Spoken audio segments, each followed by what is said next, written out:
Come on, y'all. Come on, y'all. Come on, y'all. It's like, Yeah, but isn't this the unplugged version? I don't know. I think it's the unplugged version. All right, Paulie, let's go.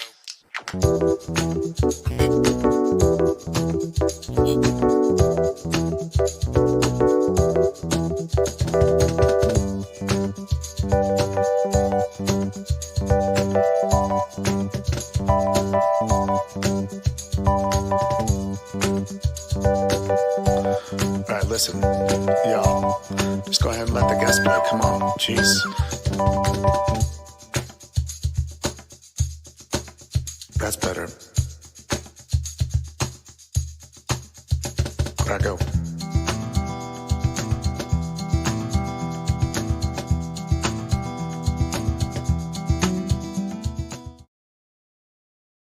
Happy birthday to you, happy birthday. Happy the birthday to you, happy the birthday to Amani, happy the birthday to you, happy the birthday to happy birthday to you, happy birthday,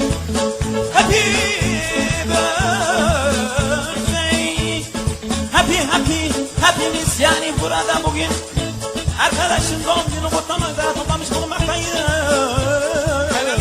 Happy birthday, bu da happy birthday to you, happy birthday to you, happy birthday, happy birthday, happy birthday to you.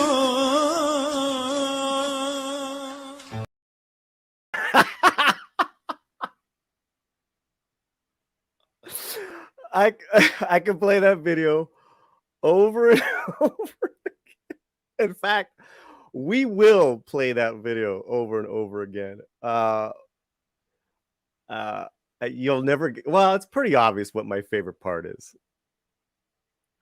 It's pretty obvious. And you know what's funny is that well, we'll get to it later. But hello everybody. Hello. It's finally my birthday stream. I think my birthday was actually last month, but we pushed it back. So, you know, we could just have a nice chill Sunday, fun times before Doomcock, before, you know, the late night Sunday festivities. But so I think what I want to do, obviously we invited a whole bunch of friends and all that good stuff.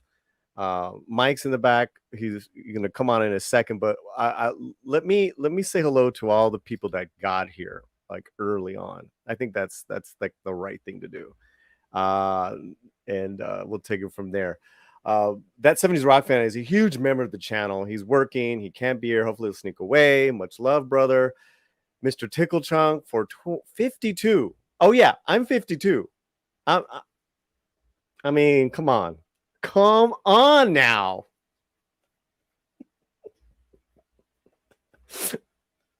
I look better than some 30-year-old men. Oh man.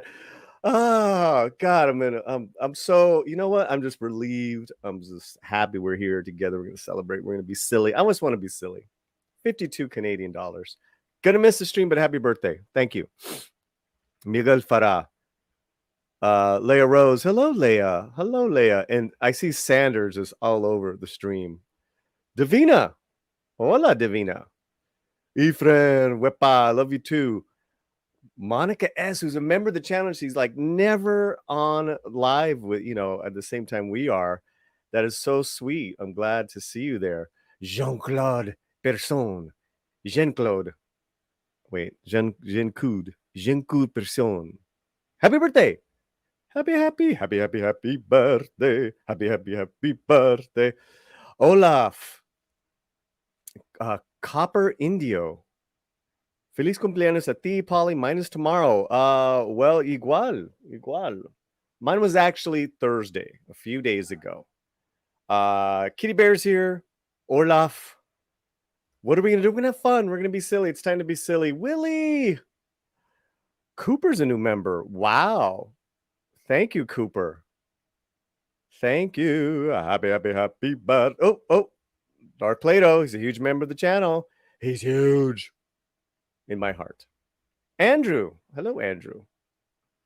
Scott for $10. Happy birthday. Scott Westbrook. Happy birthday. Happy birthday. Is here. Hola. Oh, man. Where's the cake? I've been slowly eating my cake since Thursday. It is a chocolate mousse cake. It's really cute. 52. I'll try to dig up some photos for you guys. We took some photos and I put them up on Instagram. There's still slices left. Paulie's older than Cinco de Mayo and definitely older than the internet. Thank you, Mike. He's going to get his butt in here in a minute. Hola, Vanessa, for 5.20 euros. Piñata, feliz cumpleaños, Paulie. Piñata. Hey, thank you, brother. Thank you. Darth Plato, $5. Laetus Natalis TB. Laetus Natalis TB. Laetus Natalis ad Paulie. Laetus Natalis TB. Birthday wishes line. How'd I do?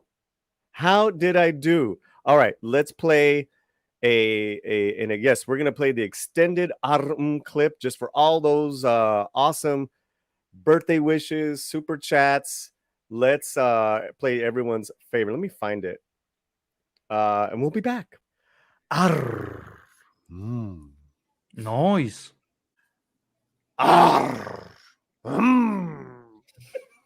Hey, do a mariachi one.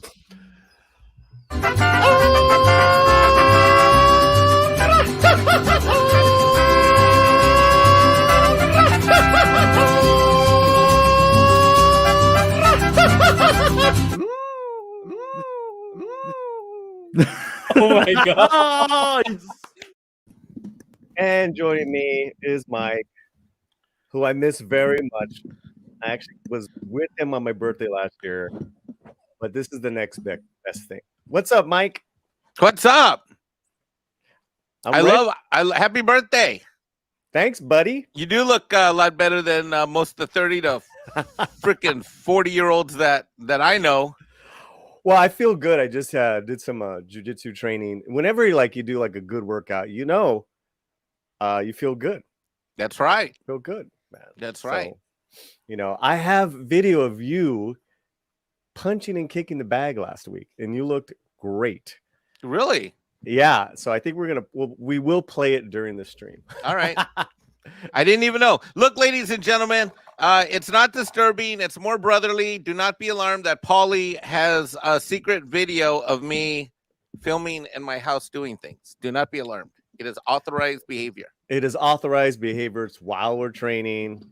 And we gotta invite you on here. She's so sexy, that girl. She is. But where do we invite you? Like email? What's going on? Let us know. Well, because or maybe you have already got the invite. I don't know. Well, I mean, I can find a way. I mean, Mexican Iron Man. If you tell me to find a way to get in touch with RM, I will get a link to her.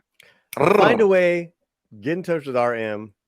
I will find. I don't like saying RM, Mike. It's. I'll find so that together she and I can. Nice. I made a funny. That's funny, man. Here, I'll send her the link right now. Okay, and we got another birthday well wish for $10. Makini draws. Here's another happy and wonderful birthday, Paulie. Much love. Thanks, dude. It's like with Makini and some of the people that are stopping on by. It's like we haven't streamed, we haven't hung out with a lot of people just because it's like we're so busy with our own channels, helping out Midnight's Edge. And then our own lives, Mike. So Makini, it's really good to see this super chat. Thank you, buddy. It's really hard for me, especially since I'm not a YouTuber. You are the biggest non-YouTuber, non-Alf pro Mexicano. Chicano out of Cali for good. In the heartland of the South will rise again, Mexican Iron Man. Yes. Hey, I remember when. Can I tell my Latino slant discovery story for those in the chat please, that don't know it? Please. Okay, so ladies and gentlemen, I was where was I coming back from? I was somewhere in the Central Valley for some reason, and I was driving back. I don't know why I was out there, but I can't remember why I was out. Oh, yes, I do. I remember. I went to go pick up my truck, my Toyota Highlander that I bought. And it the one that I wanted was at a certain dealership. I was driving back, and I had already been searching for a good 3 to 6 months for a Latino entertainment channel that I wanted something that was kind of fandom-y, sci-fi. I was hoping that there was a Latino channel, so basically something for someone like me that was either, on one side probably looking at, Latino type coverage, stars, personalities, and then on another side, kind of like taking a look at things that I love from a Latino perspective. And I had been searching for a long time. I had been actively, and I was already in Comicsgate. I was already in the fandoms and the Fandom Menace and, all the sci-fi places and R&B and Star Trek and Star Wars. I was everywhere. But I was in search of this, and I had found everything I was looking for in the area of comic books, indie comics, everything. But I hadn't found this one area. And I was literally driving, and randomly on my feed, because I wasn't subscribed to your channel yet. Oops. Randomly on my feed, it said live stream, and there was you. Yeah. With a very different microphone. I was on my phone. Was that what it was? I was on my phone, and I think I had like the older reason microphone. I say for different microphone is your audio sounded real different than it does now. But anyway, so I saw you, and I looked at it, and it says notification going live. It said 1 minute, so I clicked it, and I looked at the viewer count, and the viewer count went to 1. And I was like, so wait a minute, am I the only one in here? So then I went back, you can go back out of YouTube to your previous video and then go back in. I went back in, and I was still at 1. You were it. And that was it. I was excited did you comment? I did. You did. You did. You commented, and I was so excited, guys. And let this be a lesson to anyone that's just starting off. That's like, or you're like trying to get to 100 subs, 500 subs. I don't know what. I was elated that I had one person that I was fucking talking to. Yeah, and you were literally talking to me. I mean, you were talking in general about stuff you cared about, but you were saying, oh, and there's someone named, I remember you're like a Mexican Iron Man. Okay. And who would know then? Fast forward things to now. That was like 2 years ago, right? It's been 2 years. That was 2 Julys ago. Yeah. Yeah, so that's been 2 Julys ago. So that's a little over 2 years ago. Who would know that little spark of randomly finding you? Had I not been basically looking for a live stream and on the road able to listen, I might never have found Latino Slant till much, much later. And so many things came from that original spark. From that spark, you and I got to know each other. I learned about your channel. I introduced you to Loki. Loki made the decision to bring you to this big Sunday fandom show, and things are DC fandom. And things have taken off since then. So happy birthday to you. And as a fan of yours, not just as your friend. There's no fans. God. No fans. No fans here. Oh my God. Okay. As a member of your audience, channel member, what am I allowed to say here? You could say, I shouldn't say it. You say whatever you want to, bro. He has such a, ladies and gentlemen in the audience, this guy has such, he may seem like he's super confident. He is so humble and such a nice guy. He does not take compliments very, very well. So yes, I'm a Uber fan. I'm going to call myself a fan. I know you don't like that word because you see as yourself as one of the people, and that's what makes you so charming and amazing. But yes, I'm a fan of yours. But I just want to say thank you. Happy birthday for everything you've done. Thank you for all your great content. And as a fan of YouTube channels and as a fan of yours, I want to thank you for all of the amazing things that you've done for all of us in the community. And the one thing I want to thank you for most is that we desperately needed someone of some kind of diverse background that let us basically like your perspective, your Latino slant on things has been such a welcome. I think it's a welcome addition to the entire fandom, regardless of people's background, regardless of age.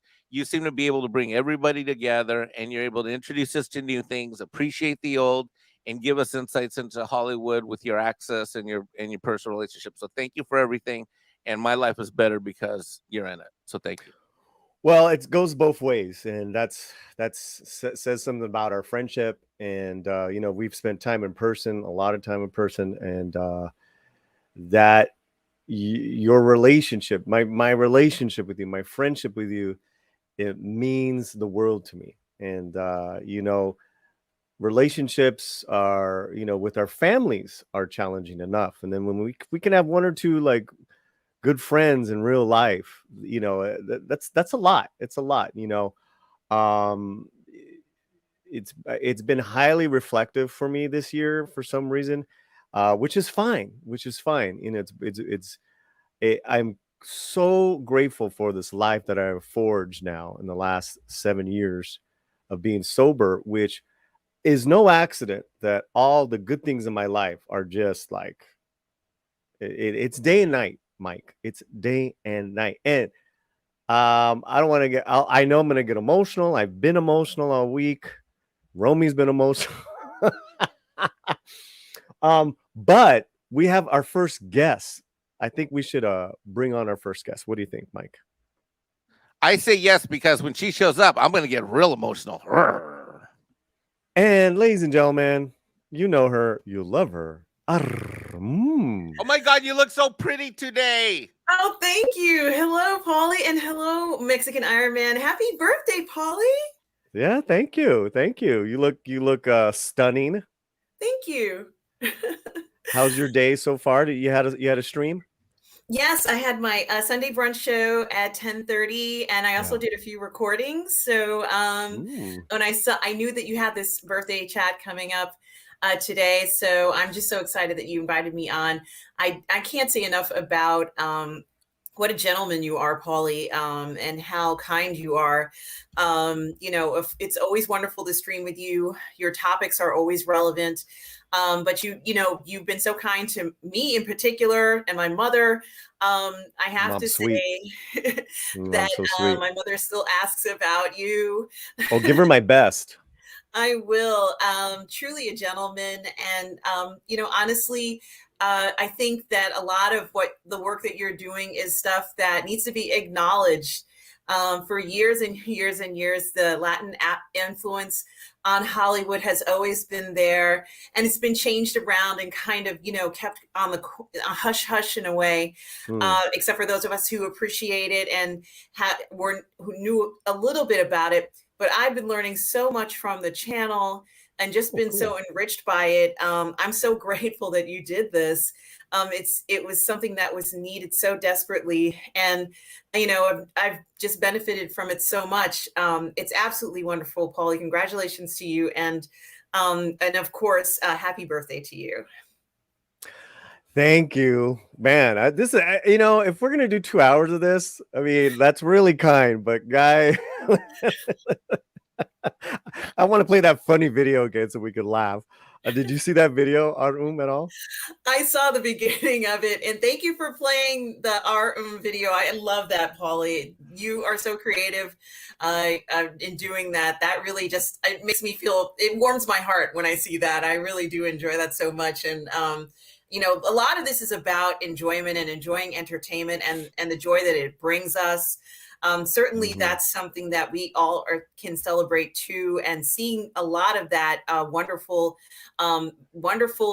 things that we sometimes, like, for example, when we see certain artists and they may not have the leading roles, but they have these supportive roles. And sometimes I think, people remember a lot of artists, even when they're not the number one star in the story. And oftentimes those stars go on to get bigger roles. So, we do see a lot of patterns like that. And I just love that we get to see them here on your channel. You interview actors, your inside Hollywood approach. You also have an inside music approach, and just honestly creating a community for people to just enjoy this is something that we really need that. And it didn't really exist before. So I think Mike is right when he says that having you as a friend is a double benefit here for the channel, but also for a lot of the things that you bring to us and help to, kind of promote our presence in the community and kind of make a lot of our dreams come true in a way, things that we're looking for, things that we want to pursue. They're not necessarily so far out of reach. And when you have a friend like yourself, we can see that, goals can be accomplished. So there is that, I know you talked about being sober. For me, it's food. My thing is food. So, it took a while for me to hey, that's a real thing. That under control. Yes. That's a real thing. It is real. And, I'm very, just really happy to be here to celebrate your birthday. And, you set such a great example for all of us, Paulie. It's just such a pleasure to even know you. So, I just want to thank you and, give you the credit for this because it has just been such a great experience having you as a friend and being part of your community here on Latino Slant. Thank you, sweetheart. Thank you. Earlier you had did a membership chat where you said you're a member for 16 months. Feliz cumpleaños a ti. Thank you. Olaf Vanes, he's been a member. Pañata, happy birthday, Paul. Hope you had an excellent party with friends and family. Piñata, and have a wonderful birthday stream. Thank you, Olaf. I think those are the membership streams, right, Mike? Chats. Yes, sir. But a dear friend of ours, Six. You got Olaf's earlier, right? What's that? You got Olaf Van Ness's earlier at the beginning of the show, right? I got Olaf. I think I got all the super chats. If I'm wrong, okay. So Olaf Van Ness member chat for 2 months. It's a Slantino Soldado. Oh no, I just read that. You just read that. That's what I said. Okay. Yeah. Oh yeah. I'm gonna pick up here 6 for $25. Wow, happy birthday, my friend. Dude, girl, $25. I mean, you're already like a general member level. Thank you, 6. You just take the compliment, guys. That's the best way to do it. Just do what your parents say. Just say thank you so much. Yeah. Rob Altus for $10. Happy day, hermano. Happy birthday, hermano. You give Latinx a bad name, but Latinos a great name. Yeah. Yes, Rob Altus. Yes. Oh, that's a fantastic one, man. Yes. That's a fantastic one. That's the super chat. Let's for all those super chats and all that good stuff, let's play everyone's favorite uncle. He's got to make an appearance. He has to.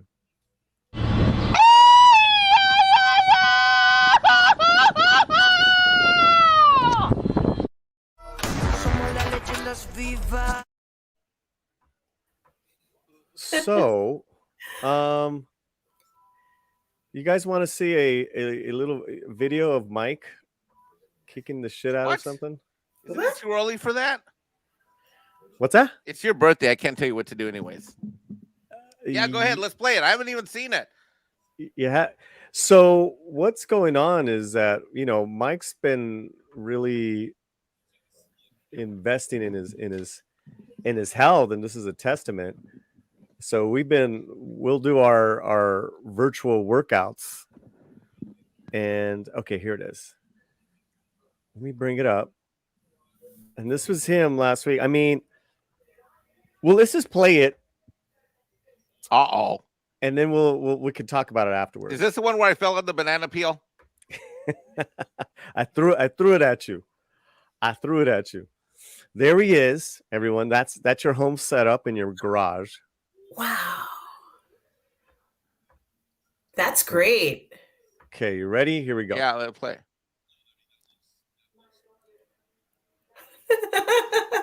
Look at that nice kick. I love it. Look at those legs. Sexy as hell, man. I don't know about that, but look at that. Woo! Wow. He's got some demon legs, man. I was just like looking at him. I was like, hey, I'm proud of you, Mike. If I can drop that last 20, 25 pounds, I'll be in shape.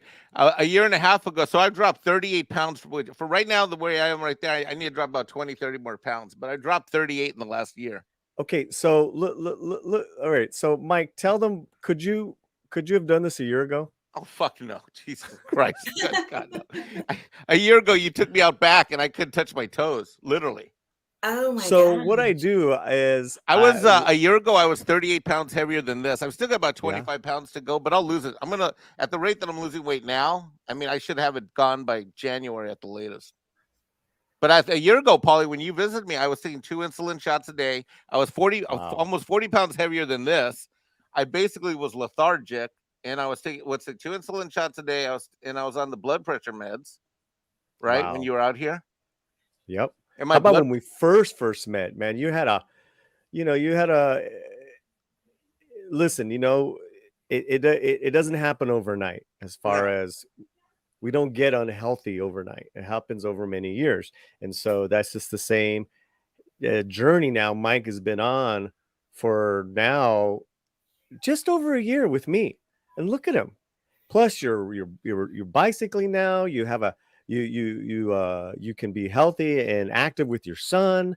You're out in the shooting range. Oh yeah, I was You outdoors have a yesterday full for life now, bro. You Oh have yeah, a full life. life. 8 hours yesterday. I was out on the AR-15 9mm range doing routes, and Wow. I'm sending this I biked footage to Pedro. this morning. I biked 12 miles right Yeah. after breakfast. Wow. Yeah. I mean, look, I've got another 20, 30 pounds to go easy. I got to get rid of that stomach. But literally a year ago, I weighed 40 pounds more than I do in that picture. And I was lethargic, not moving. My A1C was at 8.4, which means I was on the verge of a diabetic stroke at any minute.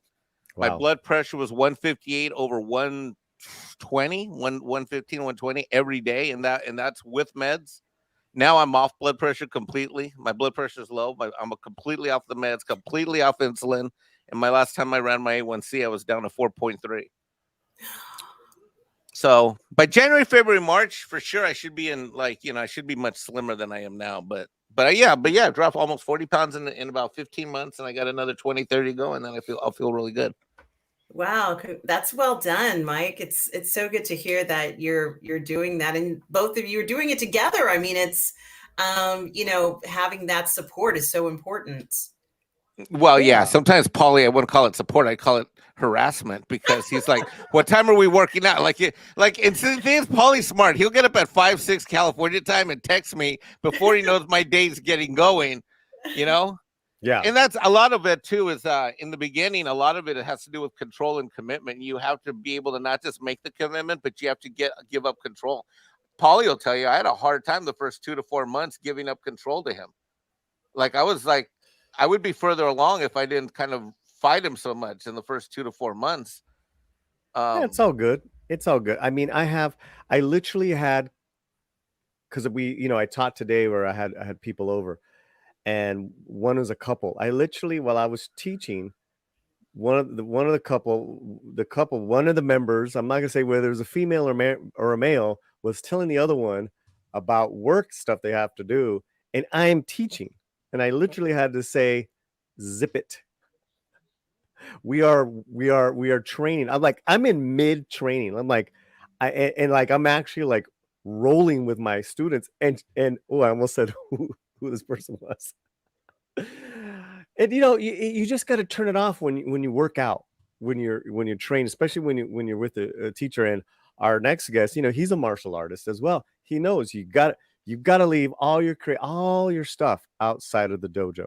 Before we bring on our awesome friend that's here, we have awesome people in the chat. Wepa, mi amigo Efren Guzman for $10. Happy Born Day, Paulie. Ooh, I like that. The original Latino slant. I didn't know there was are there duplicates out there? Please play the video where you are saying much love, Latino hermana. We still need a podcast. Oh, you need a podcast with Efren. Yeah, I would love to do that. Yeah. Oh, we got the street. We'll get to. I'm a little confused here. Maybe help me out, Mike, in the chat. What did we get? Did we get new? Yeah, Gift so memberships? Gonzalo Bergali gifted 10 Latino Slant memberships. Ooh, So wow. shout out to Gonzalo Bergali. Gonzalo. Sean Wow. Estep was gifted a membership by Gonzalo Bergali. Dr. Sleep was gifted a membership by Gonzalo Bergali. Dragon Bricks was gifted a membership by Gonzalo Bergali. And Magitech Mags got a gifted membership. And I was actually starting them all so you can bring them all up. Oh, okay. Did I do it or did I? Yeah, mess no, up? you're doing it right. Yeah, just click on all the star ones. Yeah. Oh, cool. You Yeah, did that? see. Yeah, I did that. Yeah, Well- I didn't get. I missed a few. Sorry about that, everybody. No, it's okay. Thank you, Gonzalo. Thank you, everyone in the chat. You Oh, we guys got are some people pap- backstage. We got to let in. You got to. Why don't we bring them in one at a time? Well, together. Cameron Pasha and Andre. Hi, Hey. Cameron. Hey, greetings and Hi, feliz Andre. cumpleaños. Gracias, hermano. Jefecito. How are you? How are you, Cameron? Oh, you got the mic on. We can't I'm hear. muted. All right. Okay. Now I'm saying it looks like we have the A team here. It's like you should be smoking a cigar and saying, "I love it when a plan works out," right? So feliz Indeed. cumpleaños, man! Happy birthday! It's an honor, delight to be with you and some of my favorite people in the world on the screen today. Yeah, And Mike. likewise. Well, you're in a special designation. Yeah, it's the A team and Mexican Iron Man. Yeah, because you are elevated to the Sufi level. That's a whole other level. Oh, I love flattery. We'll get you almost everywhere. Andre, what time is it? Is it 10:30 there? Yes, it is. It's Oh, you've 10:30. gotta I be just whispering. came back and I have to be like whisper mode so I don't wake up the kids. Wow. Well, we'll let you Wow. say happy birthday to Paulie so that because then you got to leave. So you got midnight. Yeah, I have a few minutes, but yeah, I just want to say, Paulie, it's awesome to be here for your birthday. Happy birthday, feliz cumpleaños, mi hermano. And yeah, it's a pleasure to be here. You're doing awesome. I'm so happy to see the growth of Latinos Land, Midnight's Edge Espanol, and yeah, look at you, mustache and everything, doing awesome. Well, we got so much more to do, and I know you're so busy. It's good to see Midnight's Edge percolating and really starting to like get these great videos out on the weekly, and the numbers are going up, and we're getting now Spanish contributors in on the channel, not just Diego and Pablo, but a couple others. So it's just we gotta keep the momentum going. But thank you for your trust Absolutely, in the channel, first of all.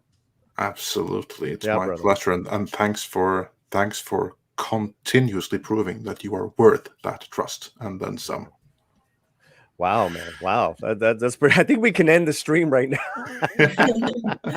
And also, Mike, pleasure to see you. And Kamran, my friend, it's been a long Yes. time. How's it going? It's been a long time. There's been some major developments that I'm hoping that I'll be able to share. I'm with you, so Andre. glad. That's what I was hoping. I was like thinking, like, I know you're busy, and I trust that everything is going awesome, and that's what it sounds like. And I'm so happy to hear that, and I can't wait for more updates and when those can be shared with the world. Yeah, I hope to be able to come back on to Midnight's Edge and share these developments, but I just have to play it very carefully. But Of course. Well, Of I will. course. I will say to Cameron while he's here with Andre something that Andre probably won't say, but Cameron, Andre, and Tom get asked all the time about you. I mean, all the time in chats, sometime in super chats, and of course, Andre and Tom are always ever so grateful. And the way they respond is the way he just did, which is to say that you're working and wishing you well and hoping the best for you. But you have been sorely missed, and it's funny because I like watching Andre and Tom keep getting asked about you, and each time they're always so gracious and stuff. Well, Midnight's Edge remains a superb channel, and what you and Paulie have done, Andre, with the Spanish version of it is not only important to the conversation. It's also prescient, right? Because even Hollywood is slow to understand that the future of the market is largely Latino, certainly in the Western Hemisphere, right? And the fact that you have been ahead of the curve on recognizing this from the perspective of fan analysis, it really shows how visionary Midnight's Edge is. And so I'm just delighted to be able to participate in all of its different formats and to be here to support Paulie on this very special day. Oh, that's very gracious of you to say, and we're so grateful for that. And yeah, I concur with Mike is saying. Like, you are one of our absolute favorite contributors. The audience loves you, and not a week goes by without we getting questions. How is Cameron? When is he coming back? How's his project? To which we can always send. We haven't really heard anything, so we can only assume that things are going great. And when things can be shared, they will be shared in due time. And in the meantime, one just has to understand that as things are in development, there has to be some level of keeping things low key. And we are the first to respect that. But again, I'm back here on to support Paulie because this is a place where, you know, it's a safe place for the fans and for commenters. You know, I recently did, you know, in my brief returns onto YouTube, I did a video that unfortunately went very poorly because we had someone attack me very personally in one of the guests, right? And it reminded me what a blessing it is to have these 5 people in particular in my life. And I think it's a blessing for everyone to be able to support Midnight's Edge and support what Paulie's doing on Latino Slant and on Midnight's Edge Espanol. So it's such an honor. And Andre, I'll be dropping you a DM to let you know what's been happening. Oh, perfect. I look forward to it. So let's pick, you know, let's have a laugh. Andre and Cameron, I don't know if you got to see our intro video. No. Unfortunately, I just joined on. What will tell? Re-show it, please. Yeah, I haven't had time to see it yet. I'm looking forward to it. Here we go. Happy birthday to you. Happy birthday. Happy birthday to you. Happy birthday to Amani. Happy birthday to you. Happy birthday to Happy birthday to you. Happy birthday. Happy birthday. Hepimiz yani burada bugün arkadaşın doğum günü kutlamada toplamış bulunmaktayız.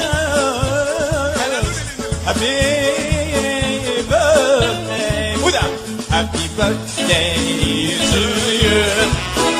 Happy birthday to you.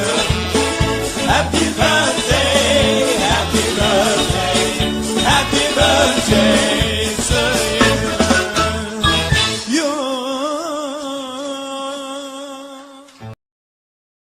Andre, I have to ask you a question. Andre. That was glorious. Were you one of those goth kids? The goth kids were my. He's the one where he's the one wearing the mask, the big Vader mask. Actually, yes and no. Yes and no. Yes and no. I did have a period in my high school years when I would dress quite a lot in black. I did have that phase. I never had a phase where I had like long hair colored black or wore like makeup or anything like that. Apart from on one occasion only. And this was because we were going to a concert. We were going to the annual Inferno Festival, and this was when I was working at the Norwegian National Registry, where you have to be like all kinds of like tidy and boring and A4 and stuff like that, right? And this was after I was done with my phase of like wearing mostly black clothes. But on this one occasion, then we went to the Inferno Festival. And one of my friends who dragged me to that, he was like, okay, look, Andre, now we're going to dress for the occasion. So I'm going to put like this makeup on you and everything like that, just so that you look like one of the bands on stage. I'm like, fine, whatever. This one time and never again. So we do that. And we walk across the streets of Oslo with all the other goths and metalheads and what have you not? Because again, this is the Inferno Festival. People come from all over Europe, even South America and everything, to go to. There are many Inferno festivals all over the world, but there's only one in Oslo, and that's kind of like the big one. So Oslo is filled with people, and I fit right in because I was made up to do it. And when I go there, who do I walk past? None other than my boss at this regular place. Oh wow. So yeah, that was a bit funny. But beyond that, no, I'd never really like been into like this goth style like that. Only like really wannabe, but nothing genuine. Well, Romy, Well, Miss Slant was a huge goth kid. So I know she just texted me. She's like, goth dance. I know that because she's a clubber too, you know, like New York House, but before was the New York was her goth period. I'm like, I think Romy and Andre would definitely have hit some of those infernos together. That would be cool. I'd love to take her and you to the Inferno Festival. Take you to like the coolest bands. Like some of them sound amazing. Others sound like a cat being tortured, and they're like not quite my style. But the ones that are good are really, really good. I'm completely out of that scene of music right now, and I have been for many years. But I can still give some fairly decent recommendations. Well, but it's an ancient scene of music, I think, especially in the Nordic world, right? It's a continuation of the Berserker mystical tradition in some ways, right? You know, I can imagine the witches of the ruins making this kind of music. Yeah, but it was perverted a little bit by some really crazy people. as most good origin things, right? It gets a little perverted. Yeah. Romy says, "Have fun, y'all look great." So I'm gonna bring up a couple of birthday photos of us from the other night. But Comics Division is here. Hey, Comics. Hey, buddy, how you doing? Hi. What's up? Good looking. Hey, how you doing? I'm having a fun time with you guys. By the way, Andre, there's nothing wrong with being goth. Yeah. No, there isn't. I got a thing for goth chicks, man. I still do. I still got a thing for goth chicks. What? I don't blame you. What? You didn't know that? Totally unauthorized. You didn't. That is not authorized. As the executive revealed something producer of your Sufi life, that is completely unauthorized. I just have to say there was a reason why I dressed in all black and stuff like that, and that was a motivating factor. Yeah. So it only goes to show that Cameron is a man of exquisite taste.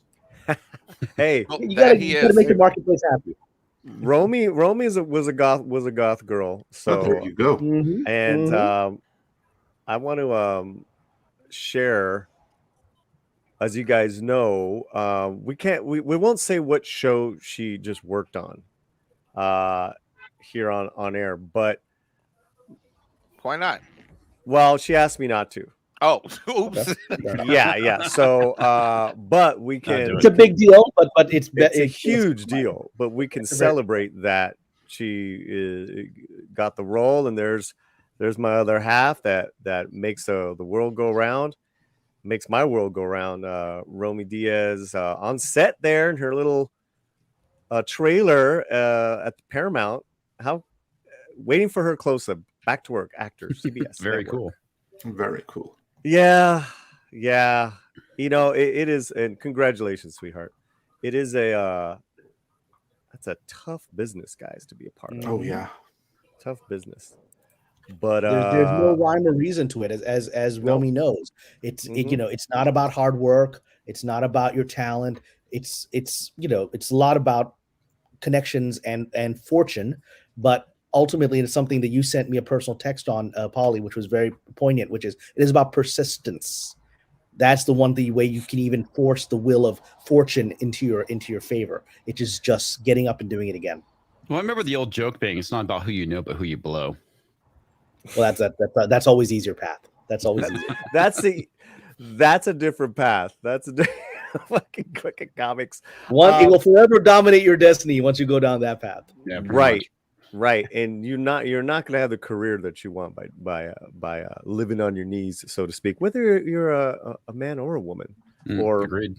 whatever you term yourself. But yeah, with that one job that represents countless auditions and getting pinned, where it's between you and another actor, you don't get it, who sticks by, who keeps going after so much rejection, and then you get that role. So anyways, speaking of being relentless after rejection, Reina Creole is here, and I've been relentless about pursuing Reina. How's that working out? Hey, Mike. Hey, everybody, and happy birthday, Paulie.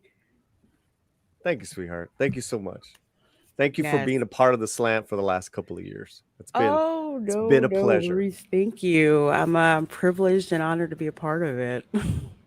Yeah. We've had some great talks on kind of like hot topic issues that I know some people here on the panel don't agree on, but we have great discussions, and that's what I love. And so yeah, I'm glad you stopped on by. How was your day so far? Well, my day's pretty good. As folks may or may not know, supposedly a hurricane may yeah, that's right, hitting our area. Yeah. I say may be hitting our area because it could slow down. It could veer off into the Gulf. Floridians were kind of just like, well, unless it's maybe a day or so away, then maybe we'll start panicking. But oh no, I am concerned for your safety, Reina. If you feel that your home is not safe and you need a point to retreat to, the home of Mexican Iron Man is open to you. That is good to know. Fear not this hurricane when there is an open plantation with open arms ready to receive you. Yep. I will make that sacrifice for my fellow YouTuber, La Reina.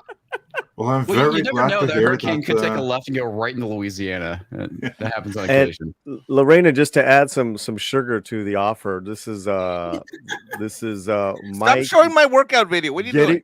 Well, because you look, dude. You look great. You look great. This is insane. This is what you want to show the ladies. Yeah. What about the video of the new Latino slant thong collection we're gonna launch? Well, that's 6 months away. But look at This him, is Reina. much That's better. awesome. I just got finished watching Ip Man 3, so this There you go. fits in perfectly. There you go. Go, Mike. Go, Mike. Look at that. Yeah, Muay Thai is excellent workout. Yeah. So, hopefully so you'll get to, kick some ass there, Lorena, if you decide to I don't know why. Lorena. Oh, wait, he keeps taking it off. Well, I'm trying to bring up the member chats, you weirdo. I'm trying to bring you weirdo. We have some member chats that are sitting there. Okay, all right. Where are we? Let me see. Let me go ahead. You do it. I was just going to running a show with Paul. Two Mexicans trying to run a show. It's I don't know how. You know what it is, comics. I'm just not, because you have toxic, you have people helping you. I'm just not used to that. You're not used to someone helping you? No, not like this. Because I know you're big picture producer. You're big picture. You know what I'm saying? Anyways. Yeah, I know, dude. When you do it by yourself for such a long time, and then you have somebody come in and help you out, it's like sometimes we're fighting each other, try to like do the exact same thing. I'm like, oh, I'll just let you do it. I will relent control at this point. From Keely Chow, we have a member chat. Paul. Yes. Read it. Happy birthday. Hola, Paulie. Happy birthday. Hey, Keely Chow. Gracias, hermano. Brian McCann is a member of the channel. He's a really good dude. Hey, Cameron. Drinker. RRR. Mike. And birthday boy, Paulie. I don't see the Drinker here. I think Andre got or what do I call it? Misgendered. He's misgendered as Drinker. That's a first. He got.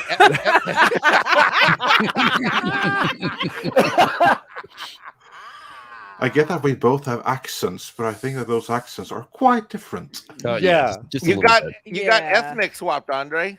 As an American, I can definitely tell the difference. I'm just saying, if I can tell. Well, you Vikings invaded that area, right? You Vikings kicked some ass in like England and Ireland and Scotland, right? So there may be a connection. There may indeed, because remember the Vikings only brought back the best from Scotland and Ireland and everything like that. So yeah, it could be. But I'll just say, well, at least they didn't mistake me for spelling Swedish. So I'm happy with that. Ooh, don't want to do that. Don't want to do that. No. I love the Swedes. So yeah. But that's like the Does anyone really love the Swedes? Just throwing that out there. Yeah. No. I'm kidding. I'm kidding. It's a very lovely. Do wish there were more Swedes in Oslo like we had in the early 2000s. That was pretty awesome with the party Swedes when they came to Oslo to work. Well, they know how to party. You know, I told you, Andre, I visited Oslo and the town was like asleep at 9 o'clock. You guys need to party a little more. Well, that depends on which day of the week it was that you were coming. Yeah, I was during the week. All right, 4 more, Paulie, and then you're done. There you go. 4 more. It's Courtney membership. It's Courtney Fellowship Oddball. She's a member of the channel. She has been. Happy 25th birthday. Oh yeah, okay, I'll take it.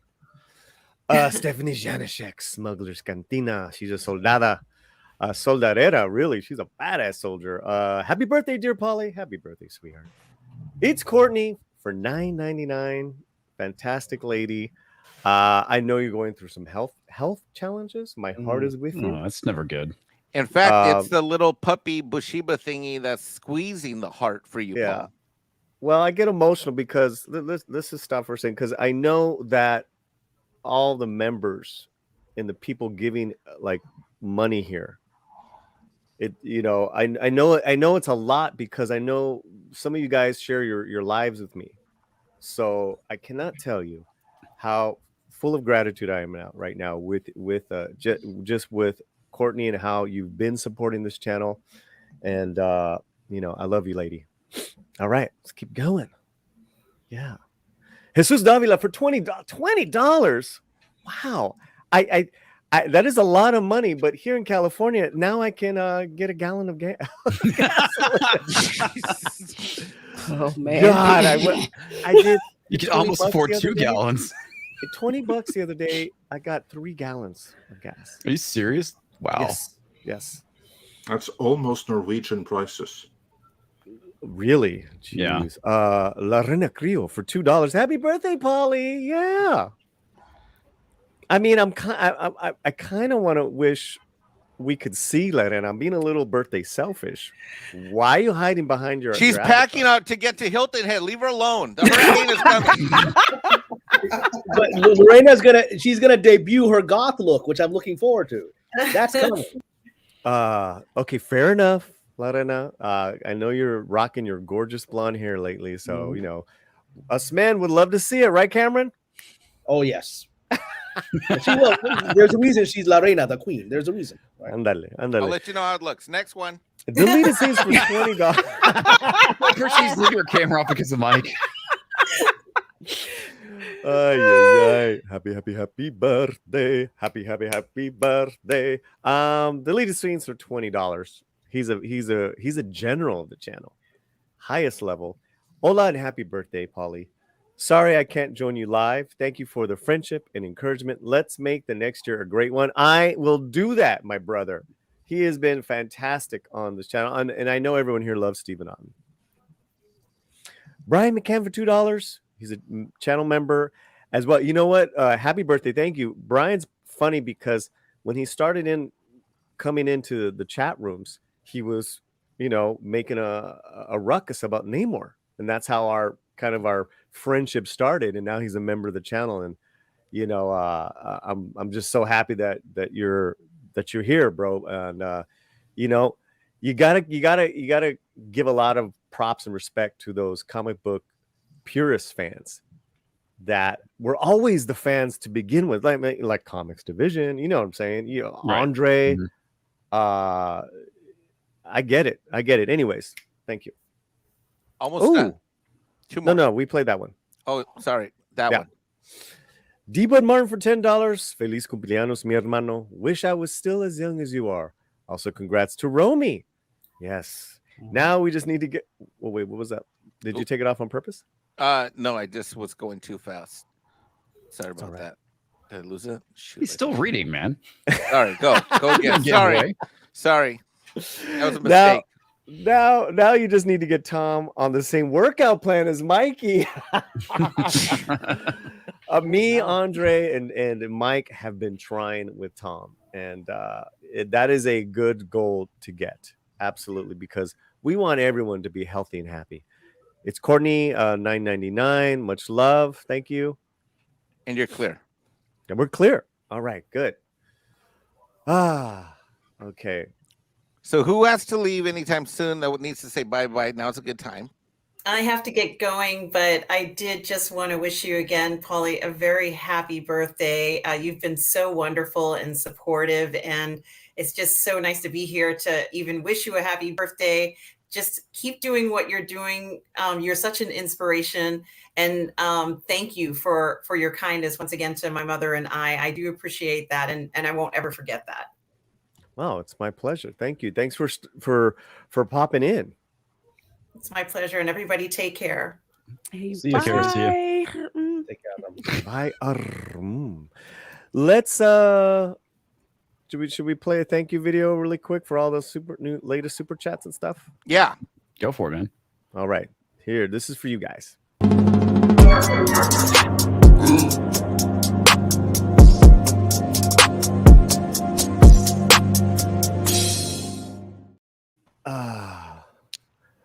So Thursday was my actual birthday, September 22nd, turned 52. And my lady got me great Dodger tickets.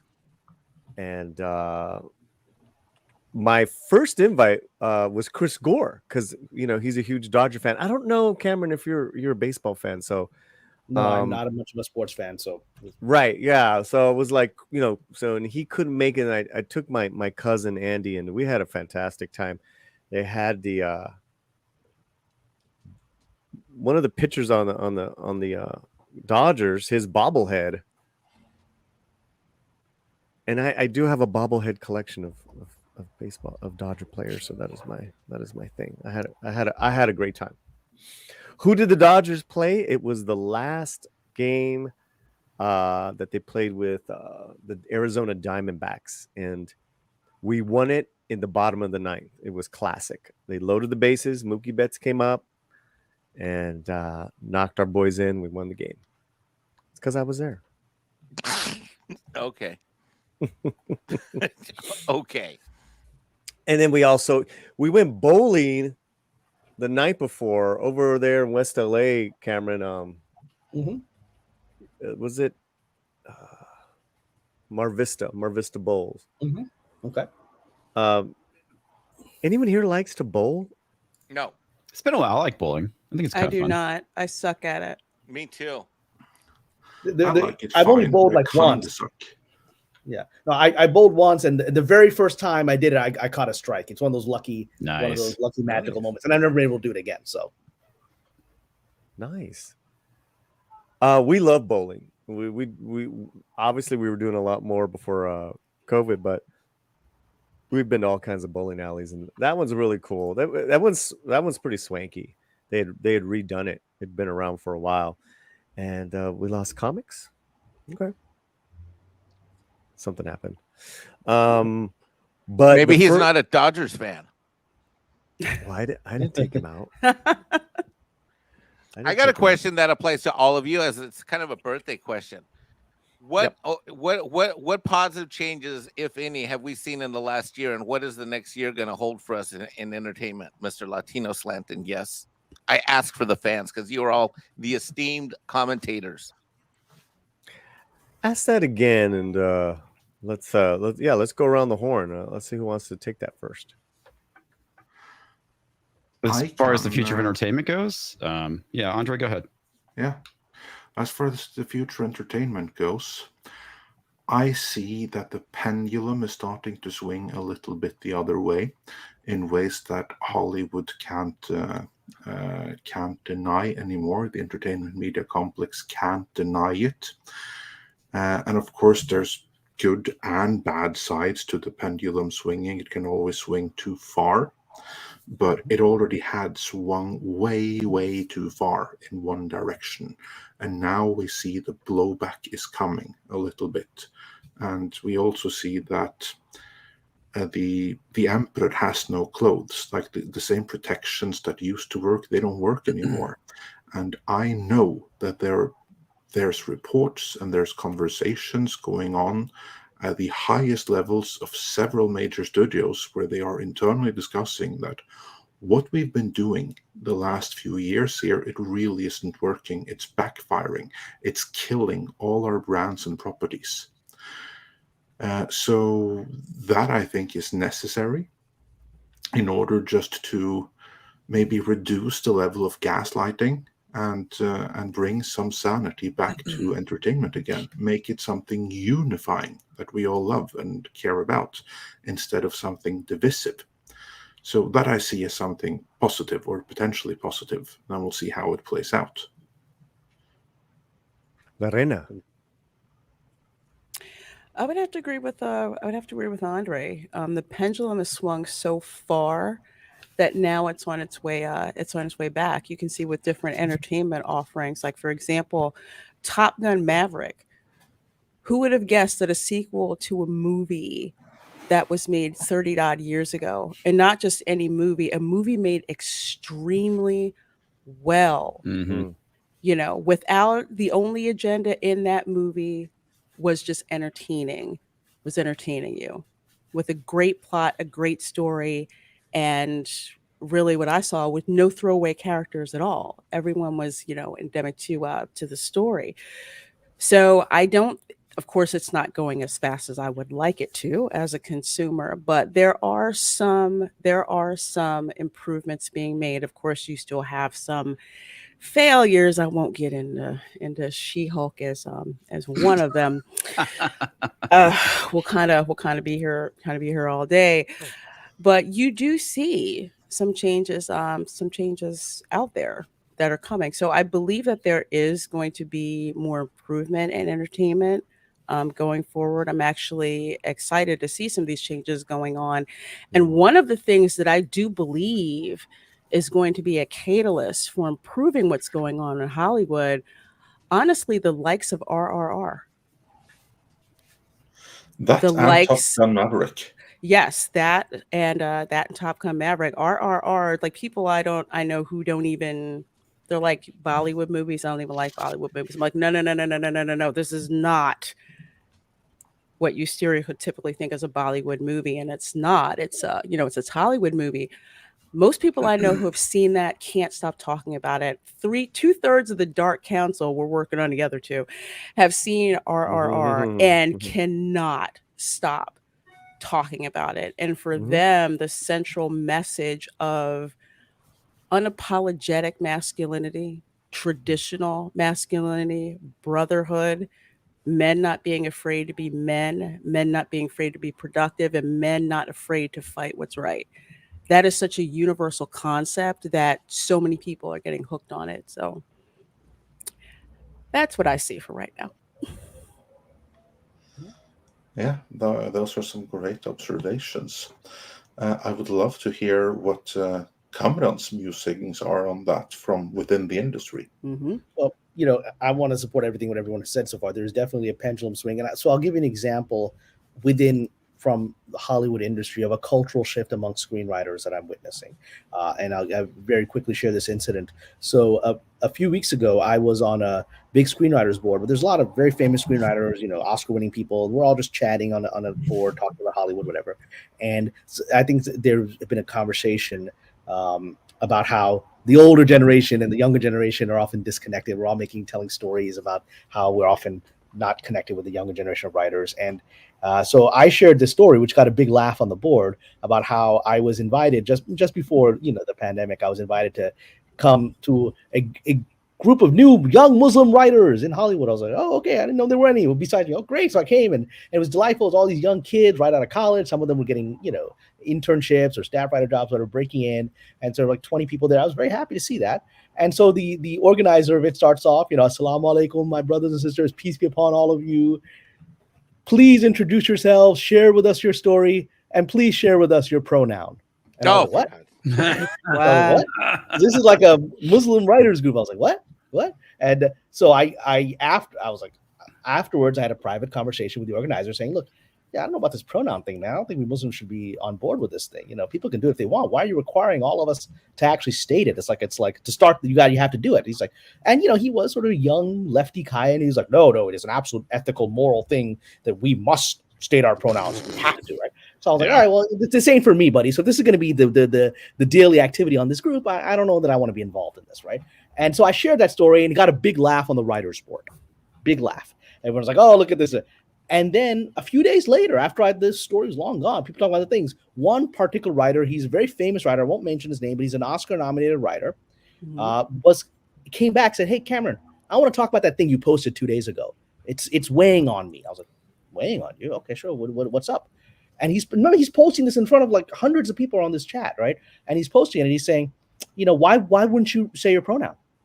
What's wrong with you? Why do you feel the need to exclude people?" I said, "I'm not excluding anybody. Everyone can all share their pronoun if they want to. I just don't feel like participating. I feel it's kind of invasive. It's like asking, hey, please state your background and when did you lose your virginity? I mean, it's a personal. Yeah. Mm-hmm. Why do you feel the need to compel me to say this? Yeah. It's a personal thing, right? And I just thought that he wouldn't drop it. I got paragraph after paragraph of long, really extreme leftist screeds, essentially Maoist stuff that, you know, you have to say it. You have to say it, right? Otherwise you're a fascist, you're a Nazi. It was crazy stuff. It was really extreme. And then the board went silent. The board went completely silent. Nobody's coming to this guy's defense. And people are privately sending me DMs saying, what the hell's happening here, right?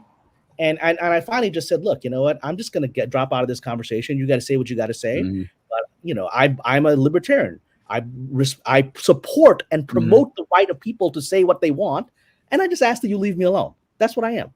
That's pretty humane, and he wouldn't accept that as humane. He thought that it was fascist, and that's what he actually called. Well, you can respond back to him basically. Are you for compelled speech? Because that's what the Nazis did. Well, but that's exactly it. So that's what I want to bring to it to respond to the question that Paulie raised.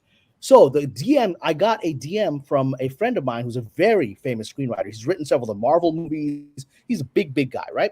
And he's publicly is a very liberal guy. And he sent me a DM saying exactly, I said, I will never participate in compelled speech for that reason, right? This is a DM he sent me personally. And I got multiple things from well-known famous screenwriters who were sending me because they didn't want to attack him publicly, like he was attacking me publicly. They didn't do it.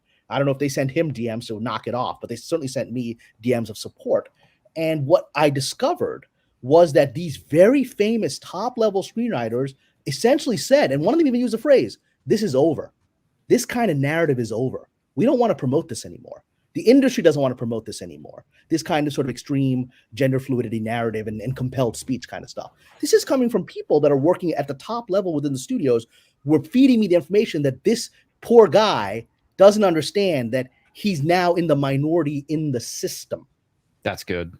And 2 years ago, everyone would have jumped to his aid, right? And since then, I think some people probably privately told him to knock it off. He's vanished from the board. He hasn't come back in a month, and he used to post every day. And I think he got a little humiliated that nobody came to his aid. That is a culture shift that is happening. And I give that example because I want to talk specifically of something I'm witnessing in Hollywood. These are the people that are writing your scripts are telling me that the bosses are saying we got to get off this track.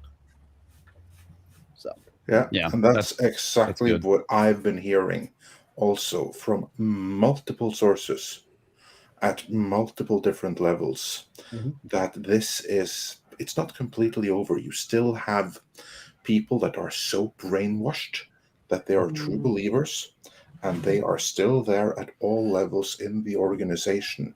But more and more people have come to realize that what we've been doing the last few years, it has not paid off. The ESG money and various other activist investments we get will not make up for the loss in income from actual audiences. And we have had some extreme high-profile failures. Most recent one being She-Hulk, which is really struggling in ratings, is a disaster for Marvel. Marvel is tanking right now. She-Hulk is leading the charge with that. Well, Miss Marvel got to season 2. I'm very happy to see that. I haven't seen it yet, but I've been hearing great things. Yeah, I mean, Miss Marvel is the exception of what's happening. It is the exception. Exactly. But moving on, then we also have the Rings of Power. Another. No. Everyone's moneymaker. Speaking of moneymakers, I hope Tom can shake it for my birthday. Oh, Hey, Tom. how's it going? Good morning. Did you get the times wrong, Tom? I guess so. I thought you said 3. Nah, Time is relative. Yeah, he did Like say that. 3. Like 3 Central. 3 Central. yeah. Yeah, but I'm used to him telling me Pacific times probably. Me Yeah, too. I have said that one. same problem with him, Tom. Like he'll switch it and like tell me East Coast. No, I time. didn't switch anything, guys. It was always 1 Yeah, p.m. Pacific. yeah, 1 p.m. Pacific. I didn't switch anything. Yeah. It said, anyways, good to see you, Tom. Well, I think I'm Cameron was blaming it just on wrapping you. up I his. don't care. Was Cameron wrapping up his thought? Yeah, I'm not. Cameron, I've said everything I need to say. Did I've everyone listened- else answer? No, I haven't answered yet. Please. Okay, yeah. I agree with what everyone is saying.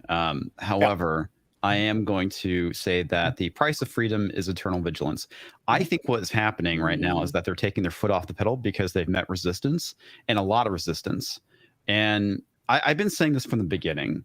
I think what they're going to do is they're going to wait for the current generation to age out. And what they're doing now, as we've seen, is that they're definitely going after the kids, right? So because the indoctrination that's been going on, I think what they're going to do is back off for now. But once it's the point where they have the kids, they're going to ramp it right back up again. So I think you're completely right. I was on a Zoom Yeah. call for an organization that I volunteer for Stanford. And when I logged into the Zoom call and saw the Stanford students, all of them are like freshmen, sophomores, and juniors. When it came, their names came up, all of them had their pronouns listed. And they're stupid. He, her, or him, or her. I mean, they were all like heterosexual pronouns. Well, a lot of the stuff, it's cyclical, right? I mean, they tried this shit back in the 90s, but it failed because nobody was on board. They tried it again this time, and yes, it kind of caught on, but they met resistance because of the older generation. The millennials, some millennials, not all, obviously, have been partially indoctrinated. I think that you're definitely going to see that maybe with Gen Z and the generation after that, because like I said, if they can get a hold of the kids, they basically got the future at this point. But there is resistance in Gen Z. There is a resistance in Gen Z. It's more divided there. I believe the millennials are all on board with this, but I'm not sure about Gen Z. Yeah. Tom, would you like to throw in your 2 cents before I have no idea what you guys are even talking about. We're talking about the cultural Mikey proposed this question to and I think everyone's has had some really great insight and great answers. People in the chat are fired up. We love that. Mike, did you want to? Yeah, so I basically said, with looking back on the last year, what's something positive we're seeing with the shift in culture and Hollywood, and what do we think the next year will bring, good or bad? Well, I mean, we've seen a few changes, of course, I guess. I mean, I'm sure everybody else already answered it much better or just as well than I could. But, I mean, we're seeing things like Top Gun and Beavis and Butthead and a few other shows that are out now. I mean, I wish Beavis and Butthead was doing better, but, you know, yeah, I mean, Cobra Kai was a decent show. Things like House of Dragon are seeming to be a win with fans. There's that cyberpunk thing. So there's things out there that people are enjoying. Yeah, cyberpunk's fantastic. Yeah, so it's just going to take a matter of time. We need a few more Top Guns. We need some of the woke shit to fail. So Or we'll some have to wait and see more, how it goes. rather. Yeah. Well, I'm gonna answer. Mike, did we miss anything in the chat? There's 2 super chats that came in. Okay, well that can wait. That can wait. Okay. So, I'm gonna just connect it to what I do with the channel and my access to writers, directors, actors. They see how important what we do. They don't need to go to these access media, the media, or try to, or even spend a ridiculous amount of money on publicists to get them this interview and that interview, where channels like ours are reaching a lot more people. You know, so basically, I think this is kind of like, it's telling too, because of just how G4 went about it, and now they're just done. Oh, I mean, you guys are pulling in way more views than their videos right now. I mean, they're doing awful. you know, because they did the most awful thing, which is you could to tell your fans off. Yep. But back to the talent that everyone here, I think on some level has been connected to with what we've been doing with the slant, right? From the things we did last year, Midnight's Edge, Danny Trejo, John Ortiz coming on with The Promised Land, Edward James Olmos, and Paul Calderon. When John Ortiz says to me, "You've done more for my show than ABC's marketing department," that's epic. That's it. That's everything. That means we're doing something right here at the Slant. And I'm not touting my horn. No, I think you guys know where I'm coming totally from. do that, especially considering that you are actually doing more for, you know, Latinos in the industry than the actual industry itself, which is pretty fucking pathetic if you ask me. You know, we just got an advanced copy of Aliens Vasquez, the novel. She's like, "Would you like it? You know, I've been on your show. Would you like the advanced copy?" I'm like, "Hell yeah!" And like, when can I, talk about it? She's like, "It's advanced copy. You can do anytime." I'm like, you know, that says a lot about what we're doing, and we're doing it right. You know, no one's paying me. I've never been paid. You know, as the Latino Slant, I'll even say I've gone to this movie, and here's how much I paid for my ticket. It's this new way of doing things is the change. And I've seen it because I've been on that other side like 20 years ago, being on that other side of bilingual access media, which we didn't know it was, right? We didn't know that was, just didn't have that name. So it's wonderful. And it's wonderful. And artists are coming back to be on the Slant, to promote what they're doing. Andy Vargas has opened up a new music label with George Lopez. They got something big happening. They're coming back. Eddie almost came back again. What else am I? Who else am I? I think you guys know where I'm talking. So I think that's my answer to the change is on this end. And having really fantastic interviews and discussions with the creatives.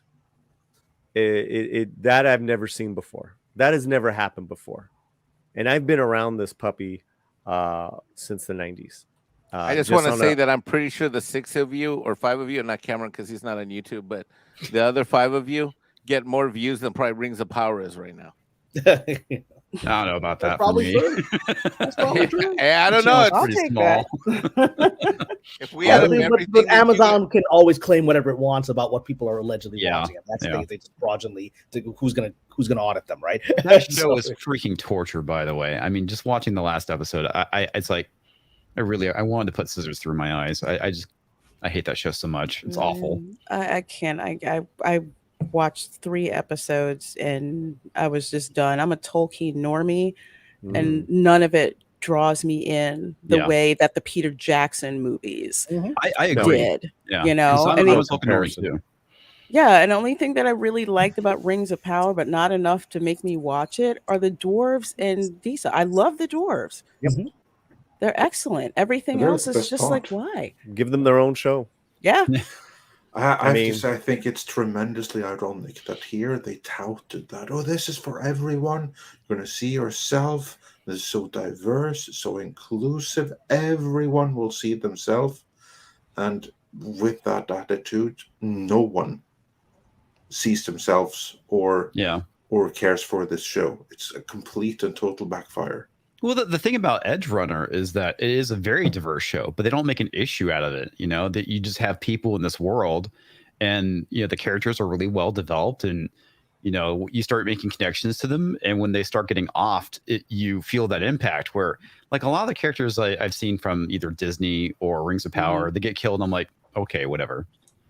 You know, You're right about that with Edge Runner, and I don't know if part of that is it is the writing. It is usually the writing. with anime, they are very, very good at setting up their characters. Yeah. and having you, emotionally attached to them. I mean, I didn't know anything about Cyberpunk 2077. I didn't buy the video game, but I loved watching the anime series. It's wonderful. I'm a huge fan of Mike Pondsmith. He's the creator of Cyberpunk. He created it back in, I think it was like 88 or 89, right around there. So for me, when they actually came out with the video game, I was really excited to see this world for the very first time. This is something a world that's only existed in my head because it's a tabletop RPG game. And the fact that there's actually an anime based off of it now is, for me, it's just absolutely phenomenal. And the fact that it doesn't suck is a huge bonus for me. Well, I want to remind us that what I always see is, because we talk about history being a pendulum, everything's already been done that these people are trying to do now, right? I mean, the whole concept that people call themselves progressives eventually reach such a point in progress that the only way, because you're always there to solve a problem, there's no more problems, you got to go create the old problem again in order to solve it, right? This idea of a naturally diverse cast, Gene Roddenberry did this. Yeah, he did. This in the 60s. And that was the whole point, is that you don't comment. And that was actually groundbreaking back then. And even then, he didn't comment on it. He's just like, look, I'm just going to have a Russian navigator. There's this Japanese dude. I got this African woman here, right? And we're just going with it. We're going with it. And the 60s, the fact that we're just going with it and not making any comment on it was radical and revolutionary. It was, yeah. That's great talk, guys. I think Lorena unfortunately has to take off. Yes. Yeah, I have to get back to domestic engineering. That's why I'm not on camera, because there's no way I look presentable right now. Fair enough. Hashtag drive to Hilton Ed as you are. Hashtag. You got to admire Mike for being consistent. You got to. Yeah, he's one note, which is good. Yeah, he's very persistent. You keep being you, my dear. But Paulie, thank you so much for having me here. An amazing, happy, and blessed birthday to you. Many, many, many, many more. Folks, hit that like button. Yeah. See you guys later. Have a wonderful and blessed evening, everyone. Bye. Good seeing you again. Lorena. Thank you.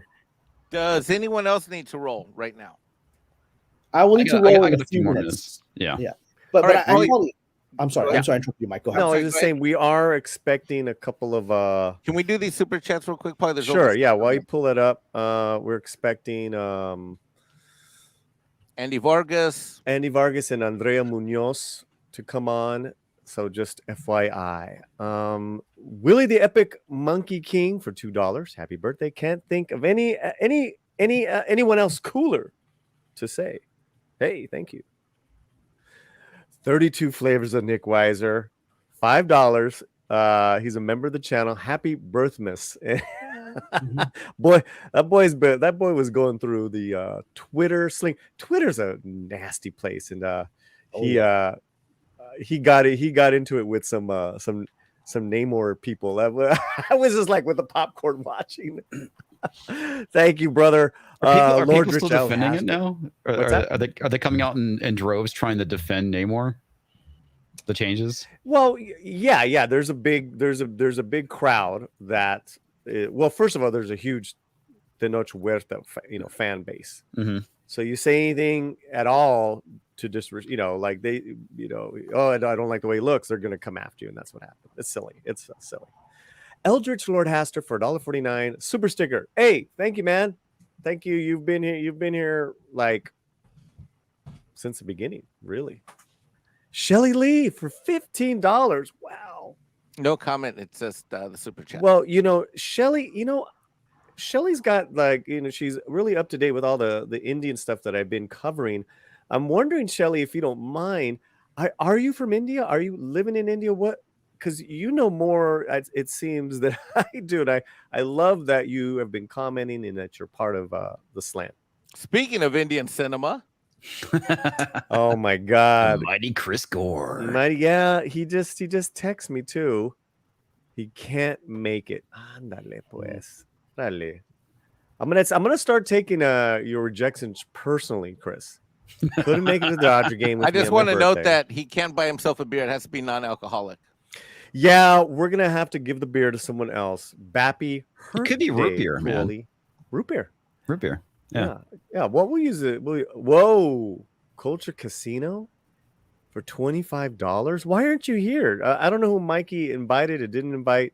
I'll send him the link if you want. But thank you, Culture. Happy birthday, Paulie. Thank you, man. Thank you so much. Again, he was one of our early guests with the channel, and thank you, man. Charlie for 10 Canadian dollars. That's Canadian, right? Yes. Happy birthday, Paulie. Looking forward to you and Tom Conkle. Do you have plans to have Tom Conkle back to discuss Andor? Yes. In fact, we were supposed to do a video this weekend, but he is not feeling well. So send all your healing prayers to Tom this weekend. Tom Conkle is recovering. He's good, but yeah, we really do want to discuss Andor. I think I'll bring him on after a couple more episodes. Thank you, Charlie. And that's it. Great. Dead Wow. air. Yeah. That's a lot. That's a lot of super chats. So you should play some kind of cool video that's not me hitting the punching bag. Are you sure? Yes. Oh my God! There's a Mikey playing punching the. Ladies and gentlemen, we have late breaking. Oh God, who sent this to us? All right. Supposedly, this is an expose exposing that Paul is not really my true trainer at the home jiu-jitsu gym. Mm-hmm. That there's actually someone else that's been doing the actual training. I will bring that up on the screen now. Hold on.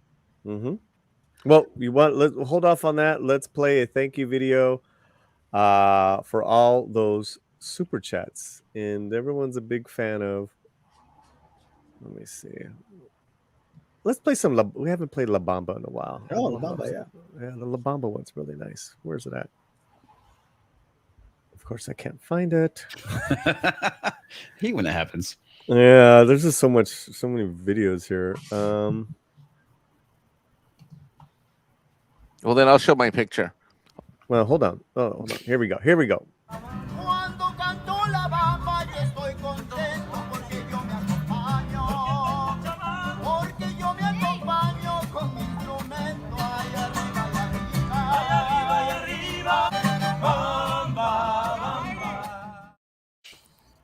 All right.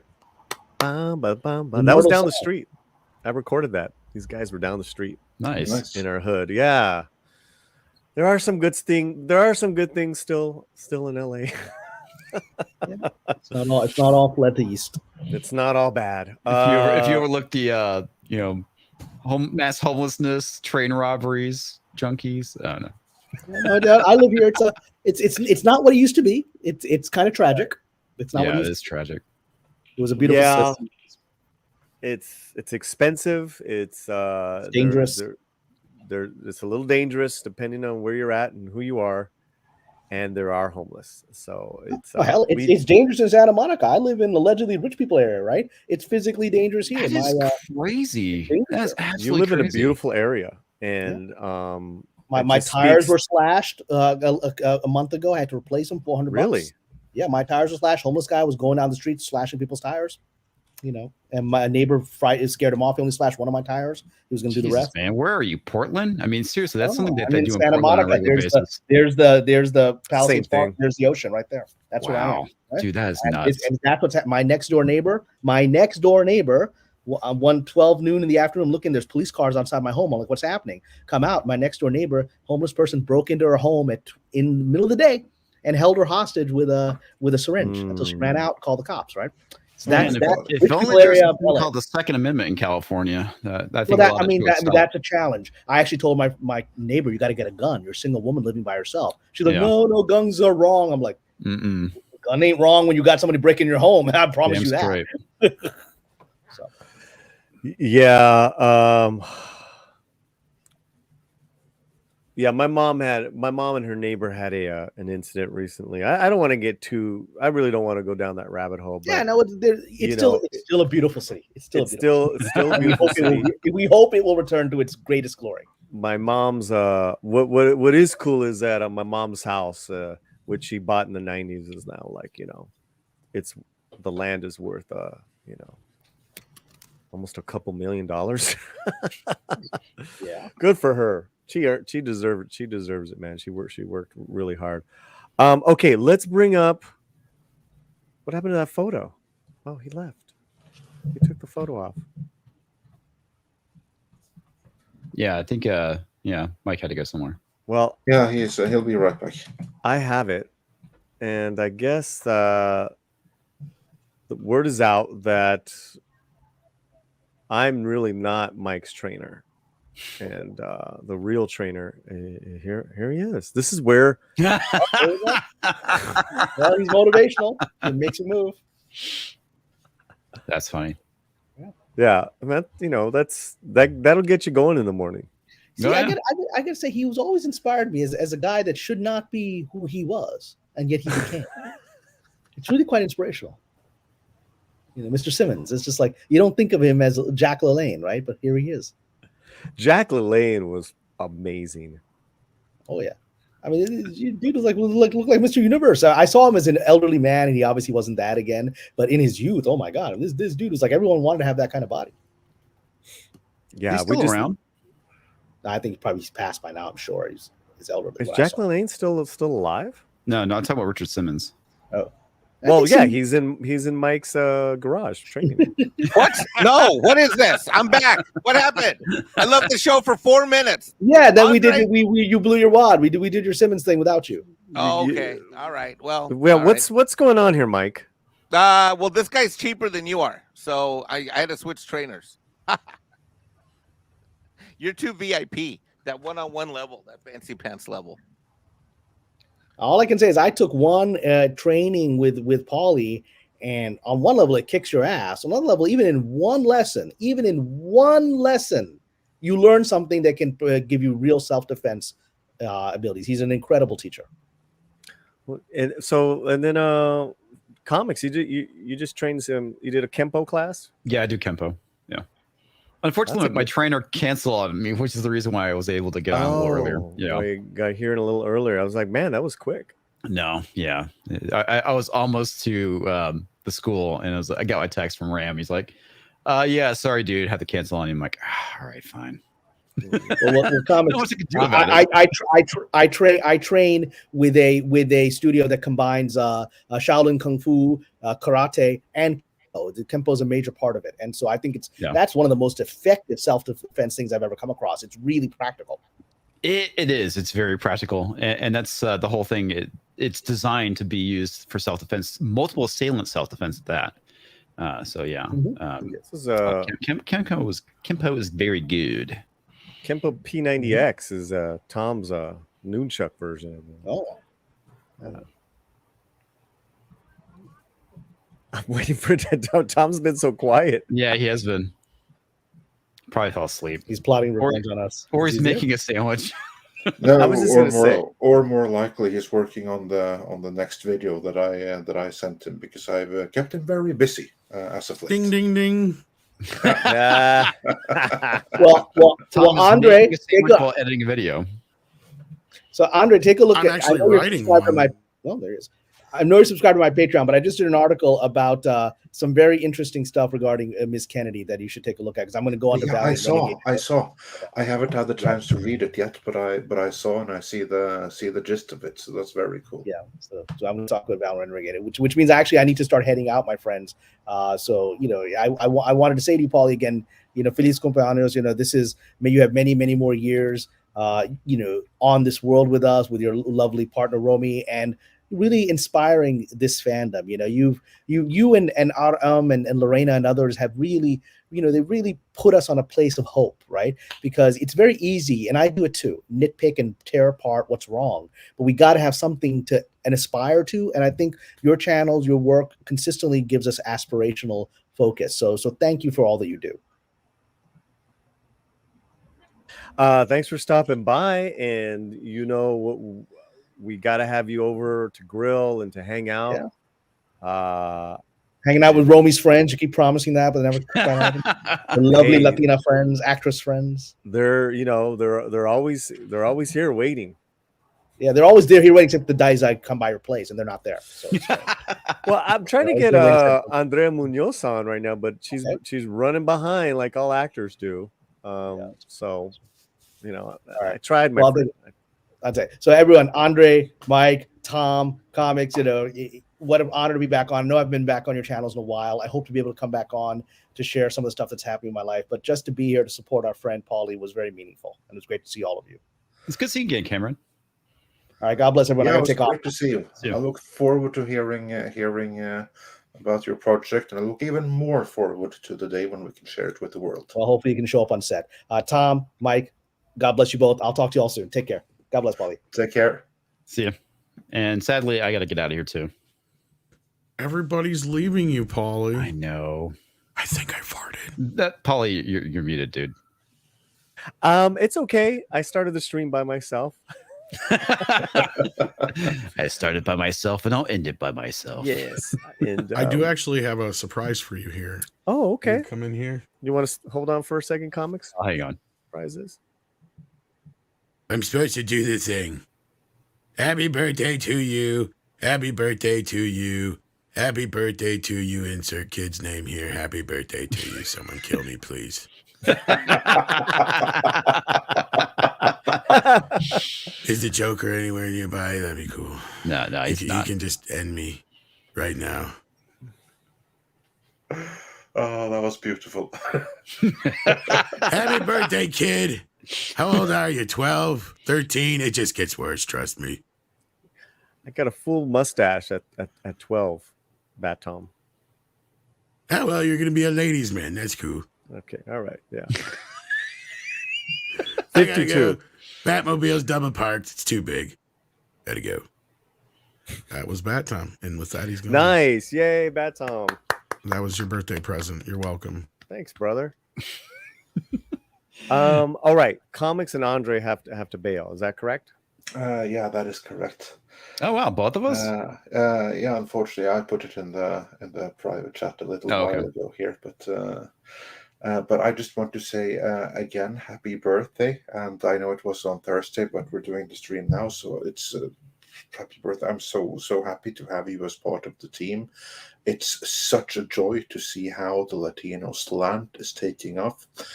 You and your team are doing a great job on Midnight's Edge Espanol, and I can't wait to see that explode going forward. Like the main channel has gotten a little bit out of like the out of the woods. I think a little bit out of the woods and out of algorithm crosshairs woods, a little bit. Yeah, it's been a pretty substantial recovery over the past month, and I look forward to seeing Midnight's Edge Espanol being next.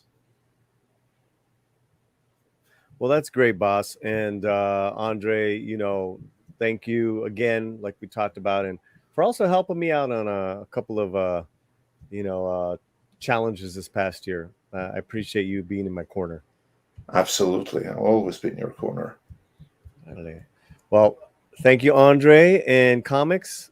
Dude, thanks for coming in, man. Hey, man, it's you're nice welcome. to make a new friend this past year. Thanks for inviting me, man. It's always great hanging out with you, and happy birthday. I didn't get a chance to say that earlier. May you have many more. And like I said, man, it's just it's always a pleasure hanging out with you. Yeah, man. Yeah, we'll do it again soon, bro. Definitely. We'll do it again soon. Andre, it's good seeing you as well. Yeah, likewise. All right, let's play that birthday video one more time, and then we have some new people coming in. Take care, Andre, and Comics. Take care. See you guys. Take care. Happy birthday to you. Happy birthday. Happy birthday to you. Happy birthday to Amani. Happy birthday to you. Happy birthday to Happy birthday to you. Happy birthday.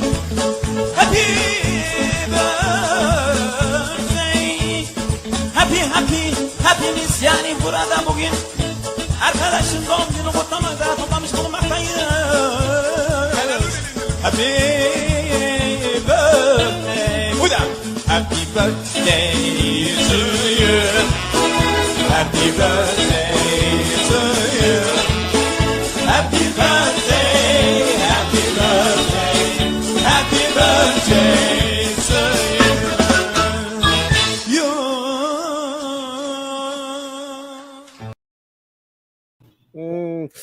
I love it. I love it. Joining us now, Geek Tropology, Pablo, and the Great Culture Casino. Greetings, Paulie, and a very happy birthday to you, my friend. Hey, what the hell was that video? It was awesome. It's something I put together, man, that just makes me crack up, and that's why I'm playing it so much. Wait a minute, Pablo, you didn't like that? No, I like it, but I was like, okay, this is new. I like it.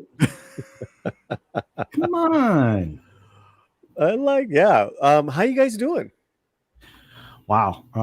Good. There. That's an answer. Good.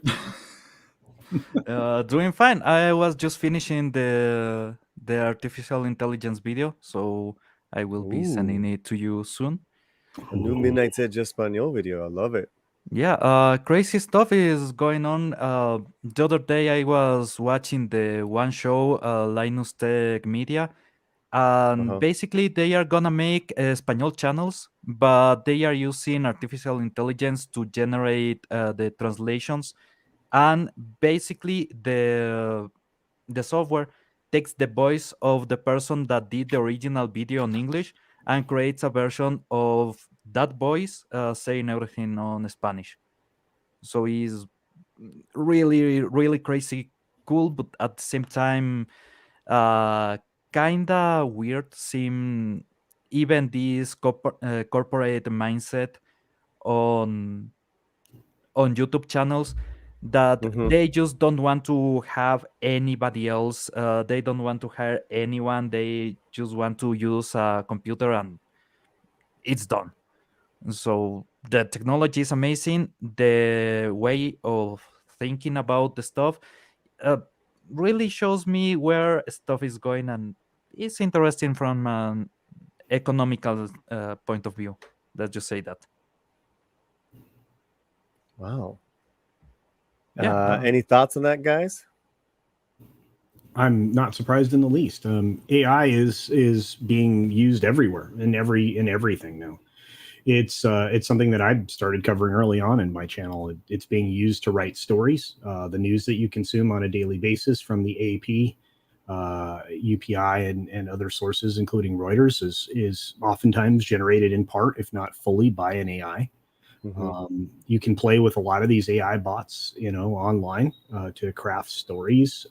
My editor, actually, Mr. Grant Gregory, just had me in AI read an entire book that I didn't read out loud. Dude, it's really crazy. So you're almost setting up my surprise transition for everyone here. You're turning into an AI?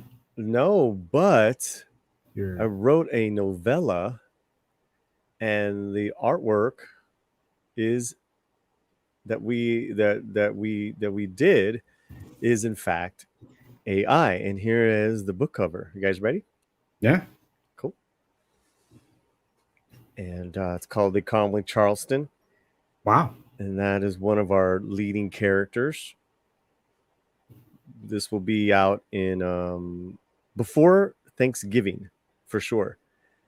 And nice. But I this is the book cover we're going with, and this James Esparza, he used AI to help create all of this, right? So yeah, that's too funny that you guys. I did write every word though. I didn't have AI right.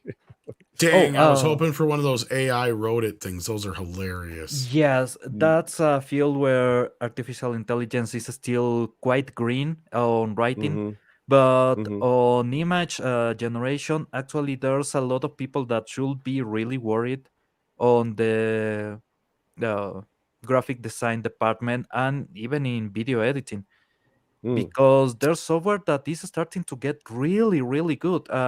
There's someone that won first prize on State Fair just with artificial intelligence generated painting, and it's really crazy cool. That's right. And there's actually copyright fights already on how that's going to be handled, et cetera, et cetera. I heard about that. They're actually talking about it in inventions as well.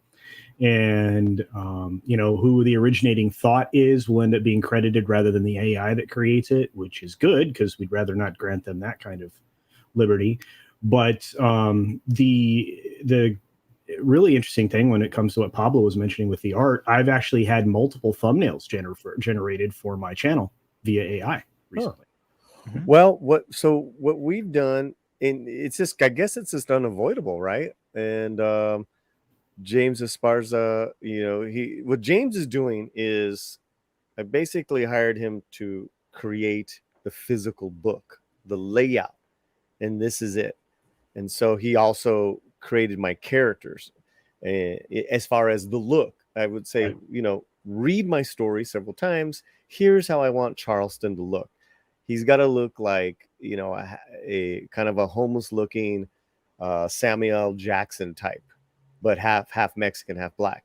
And this is what he came up with, and I absolutely loved it. Let me see. And it's about 20 pages. It's a novella, but yeah, this is what we got. I mean, there's some markers with the same, because there's about I think we're going to settle on 10 different images that are going to go in these spots.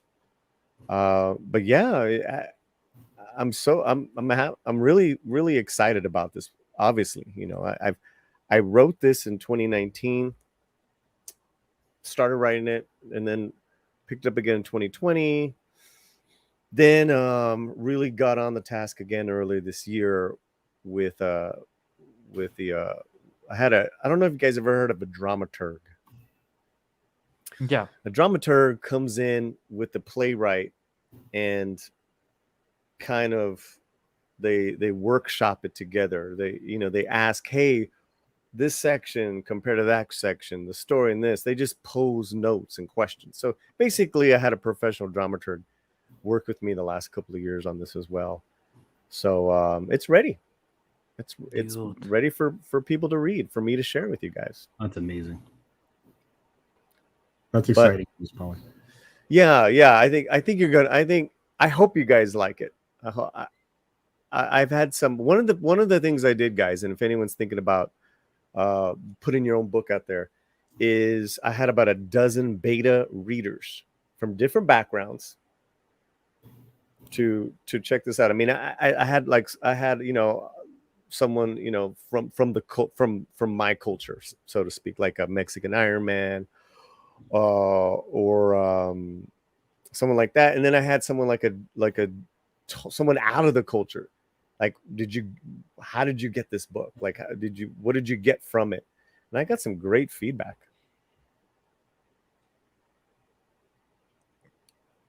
That is actually really clever. Also part of, what's that, brother? That's actually really clever. Basically, you are beta testing everything before releasing. Correct. I think, yeah, that approach works in a lot of stuff. Just cooking is the only thing that normally doesn't really work. I have tried that. But writing, yeah, I can see that. Yeah, so there it is, guys. It'll be available between now and we'll try to shoot for November 1st. It's probably going to be more like mid-November. We just, I need to have a couple of the physical copies in my hand. I want to make sure it's quality. But we'll get it out to you guys. We'll have what I'm thinking of doing is maybe rounding up a couple of actor friends, and we do a live reading of the book. That would be dope. That'd be dope. Also known as a table read type of thing, or it's not a script, really. It's a live reading. Yeah, a book. It's a book. It's like not. It's a live book recital or reading. I don't know. Table read is more like, it's not really a performance. Table read, you're kind of just looking down and reading. So I'd want the actors to, okay, hey, you're going to do pages 1 through 5. Read it, practice these chapters, practice these paragraphs. So when we're up here on this, it's like, it's really smooth. It's really exciting. I gotta I got a PayPal. Are you back with us, Mikey? I am. Here, you want to do there's 4 super chats. Yep. E. Clay Thomason for $10 is a member of the channel. Happy birthday, Paulie. I'm glad you are living your best life. Keep it fuerte, hermano. Oh, thank you. Yes.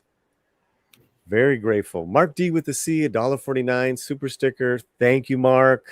Thank you so much, kind sir.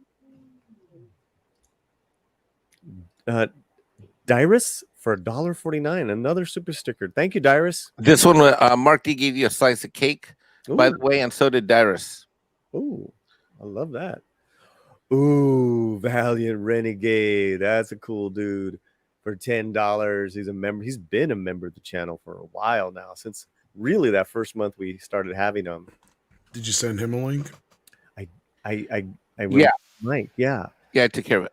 Because I want to talk to him anyway if he's not busy, because of the shit I'm working on right now. He could probably help me. Okay. I'll Maybe text Culture him. could too. Yeah. I'll text him because he's going live in 10 minutes. Oh, okay, yeah. never mind. Is he? Yeah. We'll see how this thing. Well, what I'm working on is a video that we're going to discuss how well or not so well Avatar 2 is going to do, gauged by this re-release this last weekend. Right, because it didn't make money. Let me finish reading that really quick. Yeah. Let me finish reading that. I just want to make sure I give love. Sorry about that. I interrupted the super chat. No. I just want to read that super chat real quick. Which one? The last one. I didn't finish it. Oh, sorry. My bad. No, it's okay. Valiant. Happy birthday. Just got home, but was listening in the car. Have a great one. Have a great one, VR. Much love. Fantastic channel. What are you working at, Tom? I think it's going to bomb. I know Avatar 2. I previously thought it was going to do well, but I just did like a kind of a thermometer check with some members of my family just randomly in the last few days. And they're very normy, but they like going to stuff like that. And they're like, "Oh, it's coming out? When is that coming?" And they're just clueless. Oof. Oh, I see it. Oh, go ahead. I was gonna say that's shocking because they're kind of up on stuff type of thing, you know? Yeah, I think it will work better on international markets. I have been just talking with a lot of friends, with people that I know, and normally the response is the same as mine, that I remember being the first 3D movie or big 3D movie on cinemas, but that's the extent of the excitement. It was really cool. I love the animals or the creatures on the movie.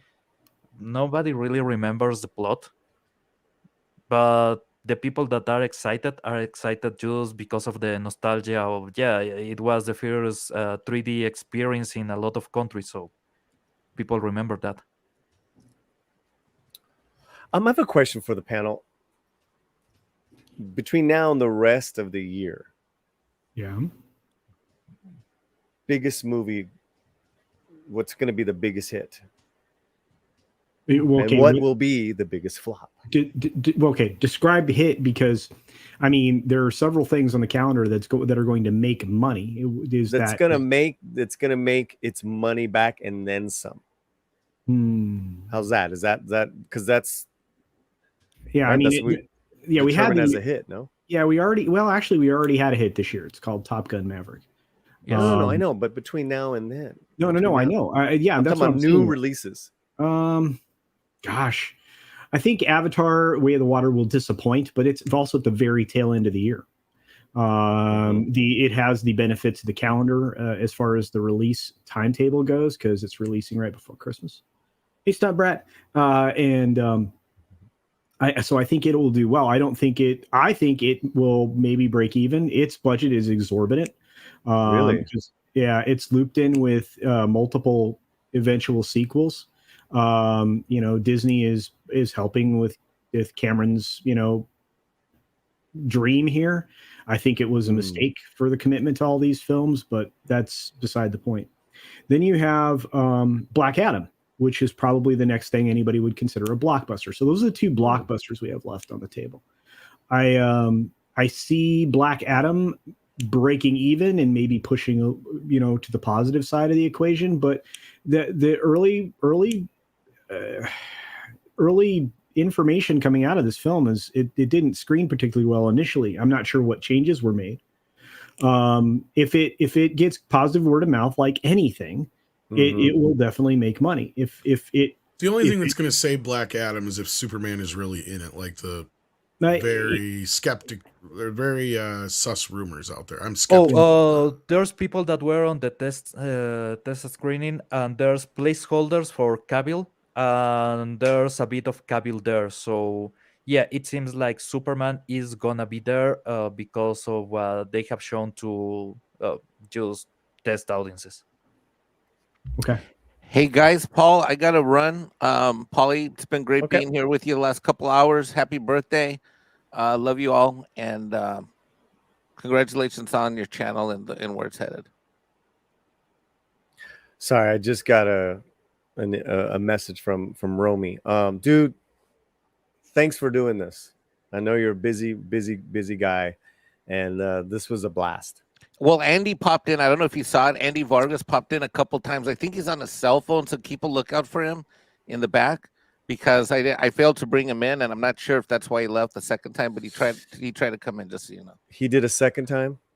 I saw him come in, out, so just keep a heads up. Yeah, because he texted me that he's he'll be back in an hour.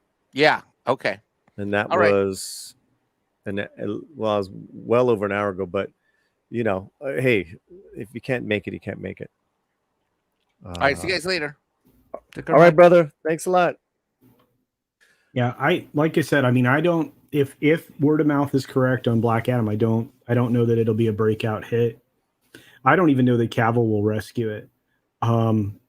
Again, it's got to be a good film, and the audience is more discerning, and we're seeing that with the tepid $30 million starts for a lot of these films, that of course is a global number with an immediate drastic fall off in performance. If these films are to be successful, they have to have legs, Paulie, and you know that they need long legs. Well, it looks like the Warrior King, the Woman King has no legs, correct? Yep. No, that movie is flopping hard. Right. What about you, Pablo? Any? You think there'll be a big hit, and what's your big hit and what's your big flop between now and the end of the year? Okay, I don't see a big hit coming up next. I just find interesting that nobody is even taking Wakanda Forever as a runner for a hit. I think that's gonna be a really bad flop. Really? Yeah. I think it'll have a big opening weekend, but I think Pablo's right. Like, depending on the word of mouth, will carry or destroy that film after that. Because you're going to get a bunch of people going just out of curiosity's sake. Because I had heard that they do have Chadwick Boseman in their CGI. Oh, no. Whoa. Yeah. Serious. That's terrible. So I have a feeling that'll get out. But the problem is this isn't like a Paul Walker situation where they had footage already, right? Like, this is something I have a feeling that prediction I made early on is probably true.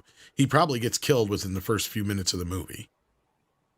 And they probably make it look like it's Namor that did it, and that's why it sets off this whole thing in motion, I bet. Wow. Really quick, why is Woman King not doing good? Well, it actually did better. It actually did better than I anticipated as far as the fall off. Predicted. Yeah, but that's fine. And good for it, because I anticipated a much steeper fall off in weekend to weekend. Again, it opened with good North American numbers, but against no competition. So I always like to throw that in there to qualify it, because it's the truth. You have it, opening to a $19 million box office. The second weekend, it does a little over half of that at 11.1 million. So it did decently. To date, overall performance for this film is sitting at $37.5 million. Talking about the Woman King or whatever? Yeah. Yeah, this thing is not going to make its money back. We've already predicted this. Yeah. And the sad thing is I don't think it would even be doing this good had they not done the fan baiting type of media blitz with it, even though and the only reason they I feel spent like a lot of money on marketing, right? Yeah, and I feel like the only reason that it worked for him in this sense was because this wasn't a franchise, and you had a few people that were like, "Well, I got to go see what the fuss is all about." Yeah, right. And after that, it's all wore off. Everybody who's gonna go see it has seen it, and I feel like this movie would have probably opened at like 11 or 12 million had it not been for the controversy. This is one of the few times I feel like that helped the film. You think the boycott actually helped it? Yeah, because now you have, I think it's about to open in 3 or 4 international markets that haven't been tracked yet. So I'm predicting maybe $800,000 to $1 million in each of those markets to kick this global number up a little bit. Again, I'll always give things credit when they perform. So, it might cross worldwide box office after all the international numbers come in over the course of this weekend to maybe a tick over 40 million, maybe 41 million. And what's the overall budget and everything? What do they have to cover? They have to cover 50. 50? I think, yeah. If I'm not mistaken. Woman King? That's it? All that? Yeah, that was their production budget. They had a media blitz, and once everything's in on that, I'll have more information about how much that cost them in marketing. But it was significant. You have to consider they ran previews for this film, for a long time in theaters. That's why I'm thinking like 50 is kind of low, Culture. But that's again, we're talking just the production budget. No, I mean like. Oh, what it needs to cover the nut, to cover everything. Oh God. All right. Well. Yeah, this is probably 165, probably with the marketing. It needs to they're not going to make that. I've been saying 150 just to be conservative, and even they're still not going to make that. That's the problem, right? If you want to if you want to use the old metrics that our friend Odin relies on, which is perfectly fine. Then you double the production budget. That's usually the marketing budget. So, but it's ticked up from there. And it really, honestly, nowadays for major films, like when we talk about Black Panther or we talk about obviously Black Adam, or we talk about Avatar, you need to factor in like 2.8. You have to multiply the production budget by 2.8. That's because that covers the actual marketing. Yeah, but if you are thinking. Basically, this movie needs a lot of power on the international box office because the domestic box office for the US is 36 million, something like that. So it's stuck in a really bad place. If it's counting with the international market, it needs over the 200 million because you need to take care of all the taxes, tariffs, and the goods on different places. So it's not, it's terrible. I'm with you. I'm with you 100%, Pablo. In fact, I think when you look at it, roughly what will happen with this film is the domestic take, the North American box office take, will be 50% of the overall box office, and the international will come in about 50% as well with this particular film. Tom, so if that's the case, the domestic box office by the end of its run needs to be $75 million to hit that $150 million mark to break even. Tom, any hits or flops between now and the end of the year? Again, I think Black Adam will all depend on whether or not Cavill's in the movie, and even then, I still think best case scenario, it's going to do 600-700 million. Tops. Same thing with Black Panther. I don't see it doing much better than it might do a little bit better than Doctor Strange or Thor, but it's not going to do that much better. Avatar is the only real anomaly here, but after this weekend's box office, I don't see this sequel doing as well as Cameron's hoping it's going to do and Disney hoping it's going to do. And I think this is really going to send the sequels into a tizzy, because I'm going to predict it right now. I'll be surprised if this movie does better than 500 to 700 million altogether. And that is not going to be enough for Disney to justify the amount of money they put into these movies. because they went all in on this. They didn't, at least with Star Wars, they filmed them separately when they should have filmed them all together. Yeah. In this case, they did the opposite. They should have done one of these and then seen how test the waters, pun intended. And then if people are actually interested, then worry about Avatar 3, 4, 5.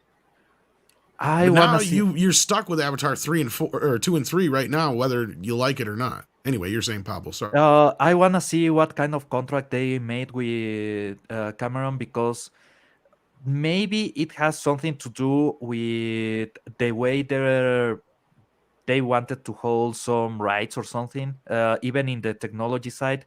Because for the first Avatar, there's a lot of development that actually got into Cameron's hands. It didn't go to the studio, so maybe they want some technology or something like that.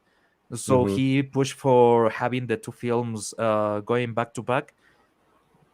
I don't see a reasonable explanation why they will make a contract just giving him two movies out of the blue, because let's be honest, and just pun intended, it was not the kind of movie that anyone wanted to see a sequel. It was a one-hit wonder, and wonder is really loose on this case. Maybe it has something to do with the technology. I know there's a lot of development that went to Cameron. No, and that's a good point too, but at the same time, this seems to be the one time in history that Cameron has not had to deal with any bullshit. And I have a feeling that may be indicative of what we're going to see on the other end of this. Because even through Terminator 2, Titanic, the first Avatar, all those movies, he dealt with so much bullshit from the studios. In fact, he signed over a lot of his rights to Titanic to get that bastard done. Yes. And at this point, I'm curious to see if this is going to be the one time betting on Cameron's going to be a bad bet. Let's put a pause. Let me thank some people who done some super chats and stuff. From PayPal, Vic B out of the UK. Thank you for that donation. That PayPal is there in the chat. I'll put up again. I also got a membership chat from Crimson Mist. Been a member for 12 months. Yeah, man. Feliz cumpleaños, Paulie. Thank you, Crimson. Muchísimas gracias. All right. Alf Jeebus for $10. Happy birthday, Paulie. Thank you. Thank you. Age Boomer, member of the channel. $10. Feliz cumpleaños. Wow. And Borg Porg for $5. Happy birthday, Paulie. By the way, what's your favorite Cheech and Chong movie? Mine is Next Movie because it's the first one my grandma introduced me to. Oh, you got a cool grandma. That's wow. rad. Would be even cooler is if she smoked a bowl with you before you went and seen it. I can see that. Man, I have a really cool grandmother like that, and that's great. Borg. Favorite Chong movie? I gotta go with Up in Smoke, the original, man. I mean, yeah, but something about Next Movie's okay. The only other one I'd say besides Up in Smoke to me is really good is Still Smoking, but that's just because both of them are basically like a collection of live action versions of their skits, really, if you think about it. And I always want to say Born in East LA, but that's not Cheech and Chong. Not really a Cheech and Chong movie per se. Yeah, it's kind of it kind of is, and yet it isn't. It's kind of a capper on the whole thing, really, if you think about it. Right, a capper of that whole. Yeah, but Up in Smoke. I mean, from start to Nice finish. Dreams has some really funny moments, though, too. They have funny moments. Yeah, that's the thing. I mean, see, then I go back and forth because it's like, him teaching Chong Spanish and then Next Movie. Yeah, Next Movie has some funny moments, but the best parts are in like the first 30 minutes, and then it kind of meanders for the rest of the film. Oh, man. Like you have the Mexican-American song and the whole gas tank thing and all that shit in the first half hour of the movie. Is it Debbie? Debbie's coming over? That chick? God, she was gorgeous. But Nice Dreams, on the other hand, that one was pretty solid all the way through because that was the one they were selling the weed out of the ice cream truck. And the cop from the Stacy Keach comes back. And actually, I think that is the direct sequel to Up in Smoke, if I'm not mistaken. No, I think that one came out next, and then, or was it next movie that came out next? I can't remember now. Because the order is all fucked up to me. I'm trying to remember. That's a real solid business model. A weed truck. Right. Yeah, it's a really good idea. Not joking. It's a really, really good idea. Well, you also got Paul Rubens in that one and shit. Is the hamburger guy. And that one has the weed that turns people into lizards. Oh, no. Culture, which one's your favorite? Don't forget Things Are Tough All Over as well. That one's pretty good. Cheech and Chong film would be Up in Smoke. Yeah, that's an easy answer. Yeah, Sorry. it's true. What did you say, You'll Tom? get a goddamn job before sundown, or I'm shipping you off to military school with that goddamn Finkelstein shit, kid, son of a bitch. When, boy? When are you gonna get a job? I could send him up there picking bananas. Dave's not here, man. Dave. He's not here, man. I got the stuff. I think the cops saw me, man. Culture's got to go. Yeah. Oh, man. Culture's not here. Well, I'm Culture's very not here, soon I won't man. be here. It's true. Happy birthday, Paulie, man. I'm so glad. You are just a few months in front of me, but I'll catch you. I'll catch you in a minute. Yeah. This old 50+ guys got to stick together. Dude, thanks I know you're really busy, dude. And, man, no, this was a genuine honor, a pleasure. Thank you for having me. This was fun, you know. You have the best streams, man. I love just I'll put you on in the background, or I'll put Midnight's Edge Espanol on in the background and just listen, because I mean it keeps me company when I'm doing other stuff. So thank you, man. Appreciate you. So. No, thank you. We're actually gonna wrap up really soon.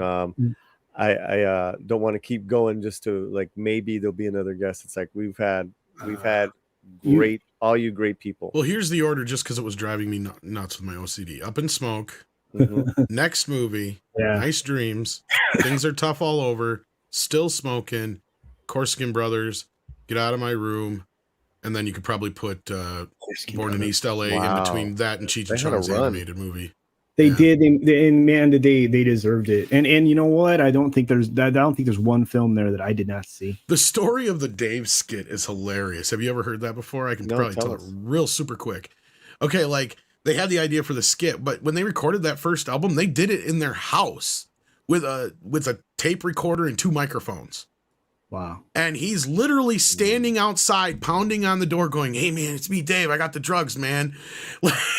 And so by the time he gets to like the last joke, because Chong just kept pulling it out, he was starting to get serious, because he's like, the fucking neighbors were looking at me and stuff, man. I thought somebody was really gonna call the cops. It was crazy. I was out there sweating my balls off. I'm like, is he ever gonna open the fucking door, man? Because he didn't want to ruin the recording either, right? So like he didn't know, he couldn't hear half of what was going on the other side. He was just doing his side of the skit on the outside with the microphone. Yeah, so they did that live outside in their neighborhood.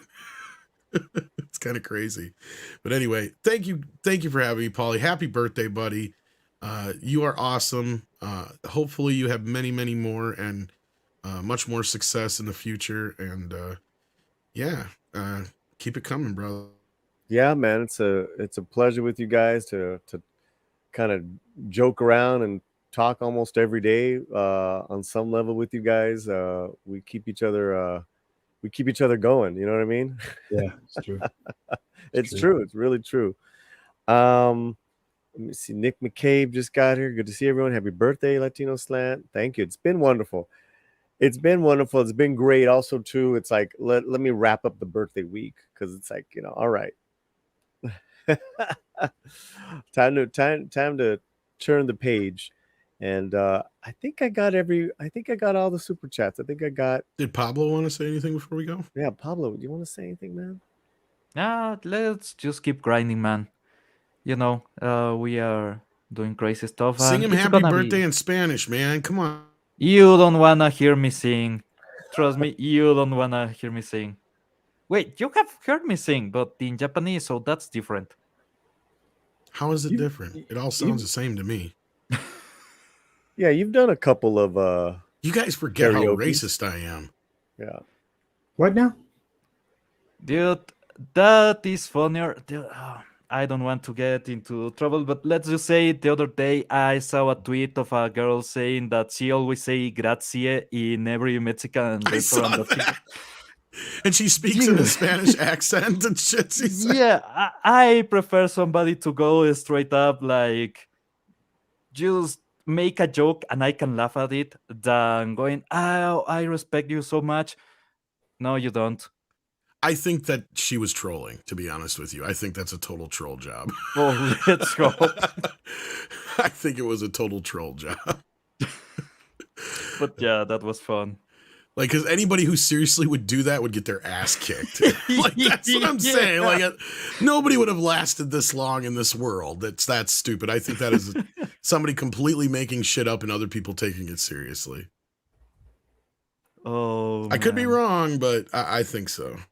No, if you've come here and you say something really hardcore, over the top racist, people will laugh and get you a beer. If you come like, oh, this is so wonderful, give me money. You're a tourist, give me money.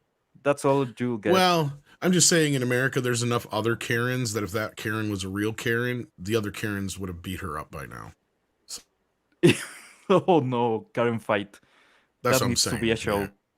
That really needs to be But a show. anyway, we love Paulie, and if it wasn't for him, I don't think I've ever would have met Pablo probably. So Yeah, there you most go. likely.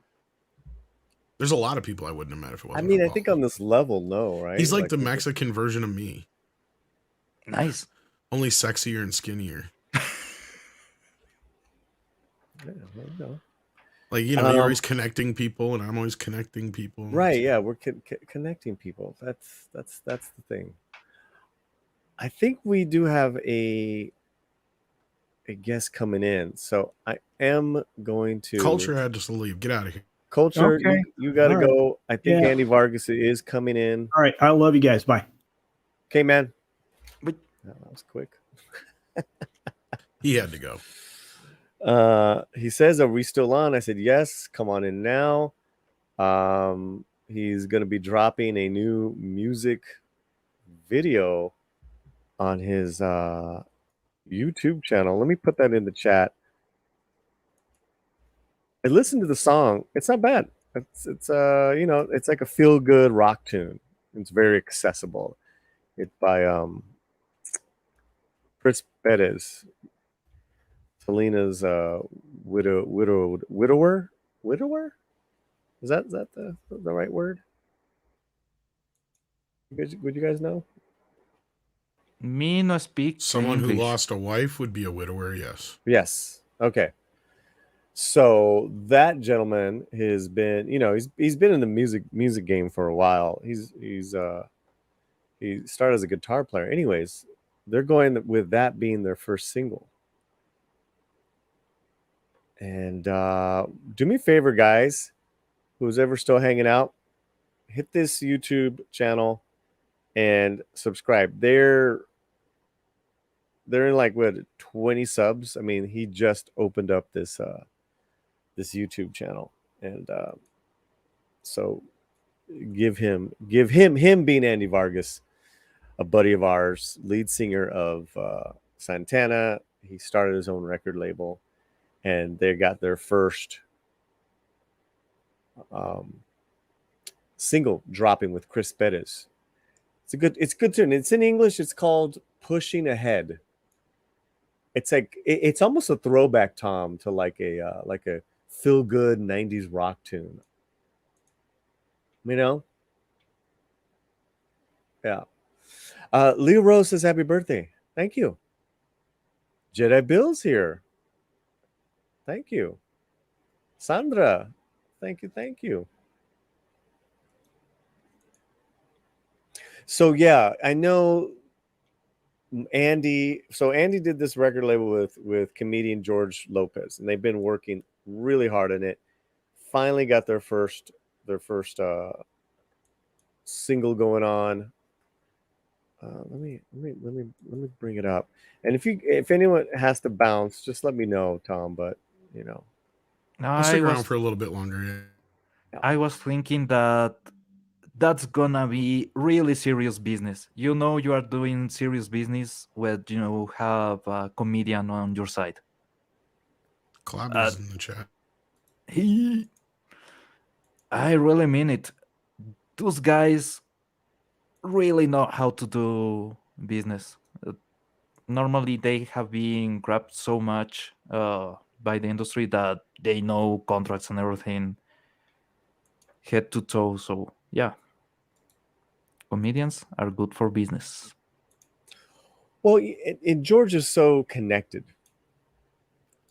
You know, I mean, he opens doors, and that goes a long way. And you hear it all the time in different cases, like that comedy show, This Fool. Have you guys had a chance to see This Fool yet? No. We haven't. Why not? Anyways, it was Fred Armisen who opened up doors for the show because no one knew who these guys were, and that's just kind of how it rolls sometimes. Let's bring it up here. Malas palabras. Okay, can we get like 24 subscribers? Let's get these guys. Let's get how many? What's the number? We have? How many people do we have in here? We have 40. Okay. So and Andy is just in the. He's coming in right now. Let's do Andy a big favor. Let's do Malas Palabras a big favor. Let's get this 24 to 50, at least 50 subs before Andy's out. Does that sound good? That sounds good.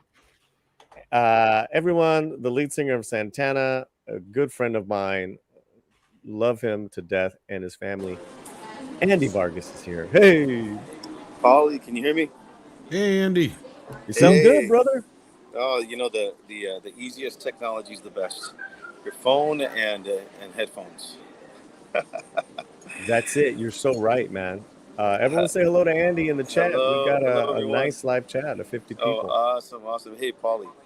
First, let me just say how much I love you. I love you too.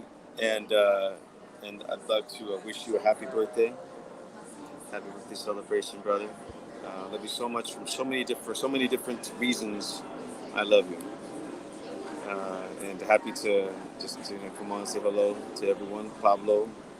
Hello. Everyone else that's here. Hey, you guys. Hey, what's up, Rob? And so thank you guys for the support, Malas Palabras, and also for the Andy Vargas Foundation as well. And Latino Slant, I'm excited. We'll be doing a premiere, right, Paulie, on Thursday? Yeah, I think so. We're talking about a few things, right? And Andy's really it's going to be Andy, Chris Perez, and their song, and they want to go live on their channel, Tom. And I said, well, we got to get your channel membership subscribers up, but they want to debut it live on the channel. And let's see what did you guys do? You guys subbing yet? 30 subs. There you go. That's getting there. That's amazing. Thank you. All right. So which video can we play that shows a little bit of the song? This one right here? Yeah, that's that one right there. Yeah, it's the premiere. Okay. And is this like footage from the music video that we're gonna see? Yes. Okay, let's hear a little bit of it, and then we'll talk about Chris and who Chris is.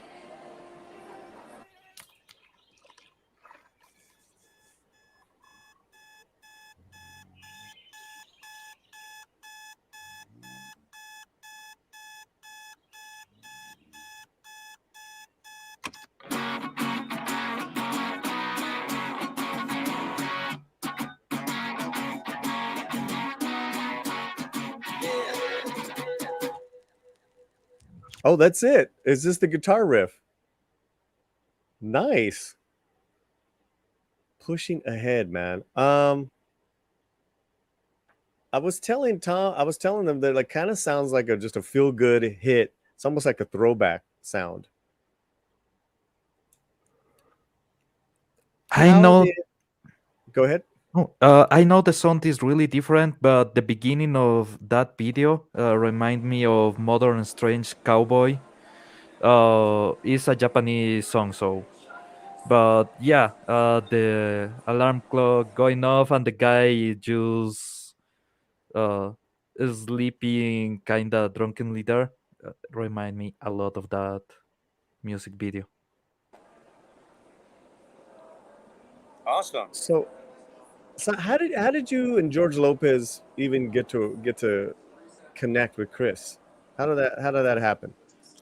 Well, you know, he had connected with Chris, and then I had connected with Chris in two different ways, and we had both talked about his music, and you know, George and I were starting the label, and so then we had talked about it, then let it go, then I reconnected with him through a gentleman from La Mafia, David De La Garza, who played on this album, and he goes, "Man, you should call Andy." I was just with David and stuff, and told him all about, you know, malas palabras and stuff. And so, anyways, he goes, call Chris directly. And I was talking to Chris's manager too. And you know, there's so many people around these artists and celebrities. And but I called Chris directly. He goes, man. I go, hey man, George and I really want to work with you on this project and stuff. And so we connected, and that's how it happened, man. But now, you know, we're off to the races.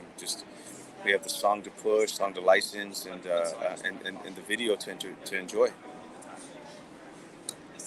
So where are you right now? Are you in Vegas? Are you getting ready for a show, or? Yeah, I'm in Vegas right now. Yep, I'll be getting off here and getting ready to prepare for my show. And how's Carlos doing? How's Santana been? How's his health? Oh, awesome, bro. Yeah, he's great, primo. His son's out here playing with us, Sal, and we're having a good time. Yeah, good. You know, God bless Carlos Santana for sure, man. Yeah, brother, man. I think this is also on the YouTube page, guys, but I think this might be a little bit more of the song. I want to hear it a little bit. So Paulie, there's a lyric video. There's a lyric video that plays this song. Oh yeah, is that on here? No, well that's actually in my playlists. Say that again. It's in the playlist. You see it in the playlist. Oh, it's on the playlist. Oh. Okay, can you guys see this? Yeah, we'll play a little bit of it. I like the song. I want to know what you guys in the chat think of the song. And yes, send our love to Carlos. Absolutely, Sander. Absolutely. Let's see what you have to play a little bit of this.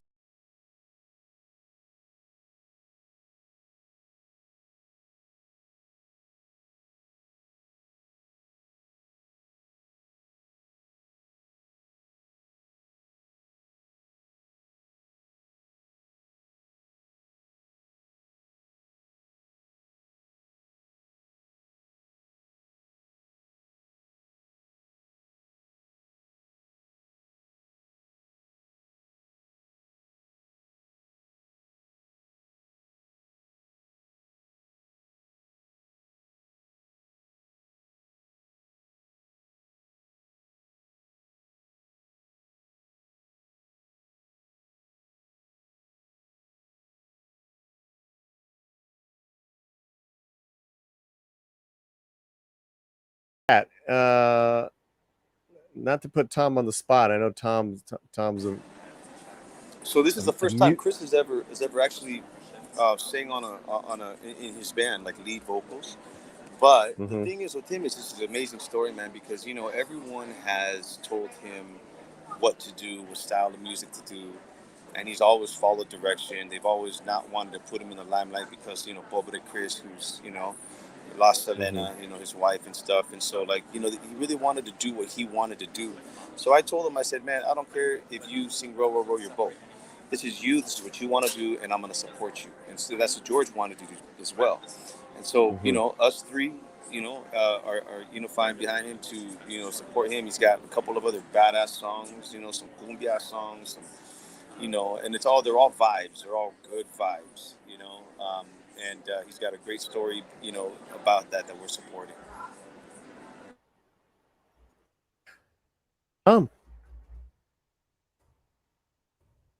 I'm there. I'm here. What did you think? Sounds That good. type of rock. What is that? I'm thinking of. What was it reminds me of like a throwback. Play it a little bit more. Play a little bit more? Okay.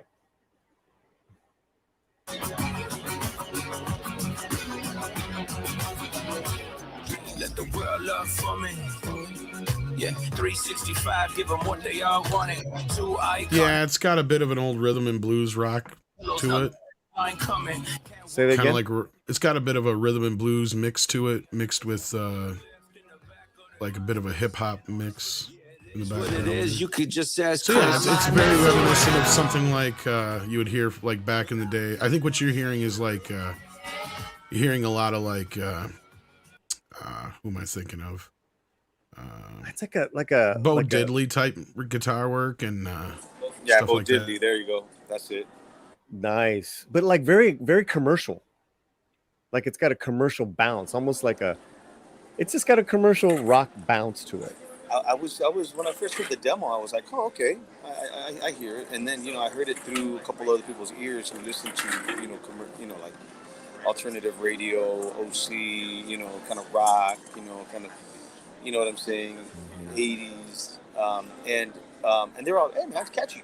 They're like, it's Very just like, bright and upbeat, yeah. Yeah, it just very bright, blended upbeat, right in. right. It blended right, and with me, with my R&B, you know, hip hop, you know, ears, right. I was like, that's how I listen to music, and it opened my mind to that too as well. You know, now in a new position that I have, being in this, you know, record label position, A&Ring, and you know,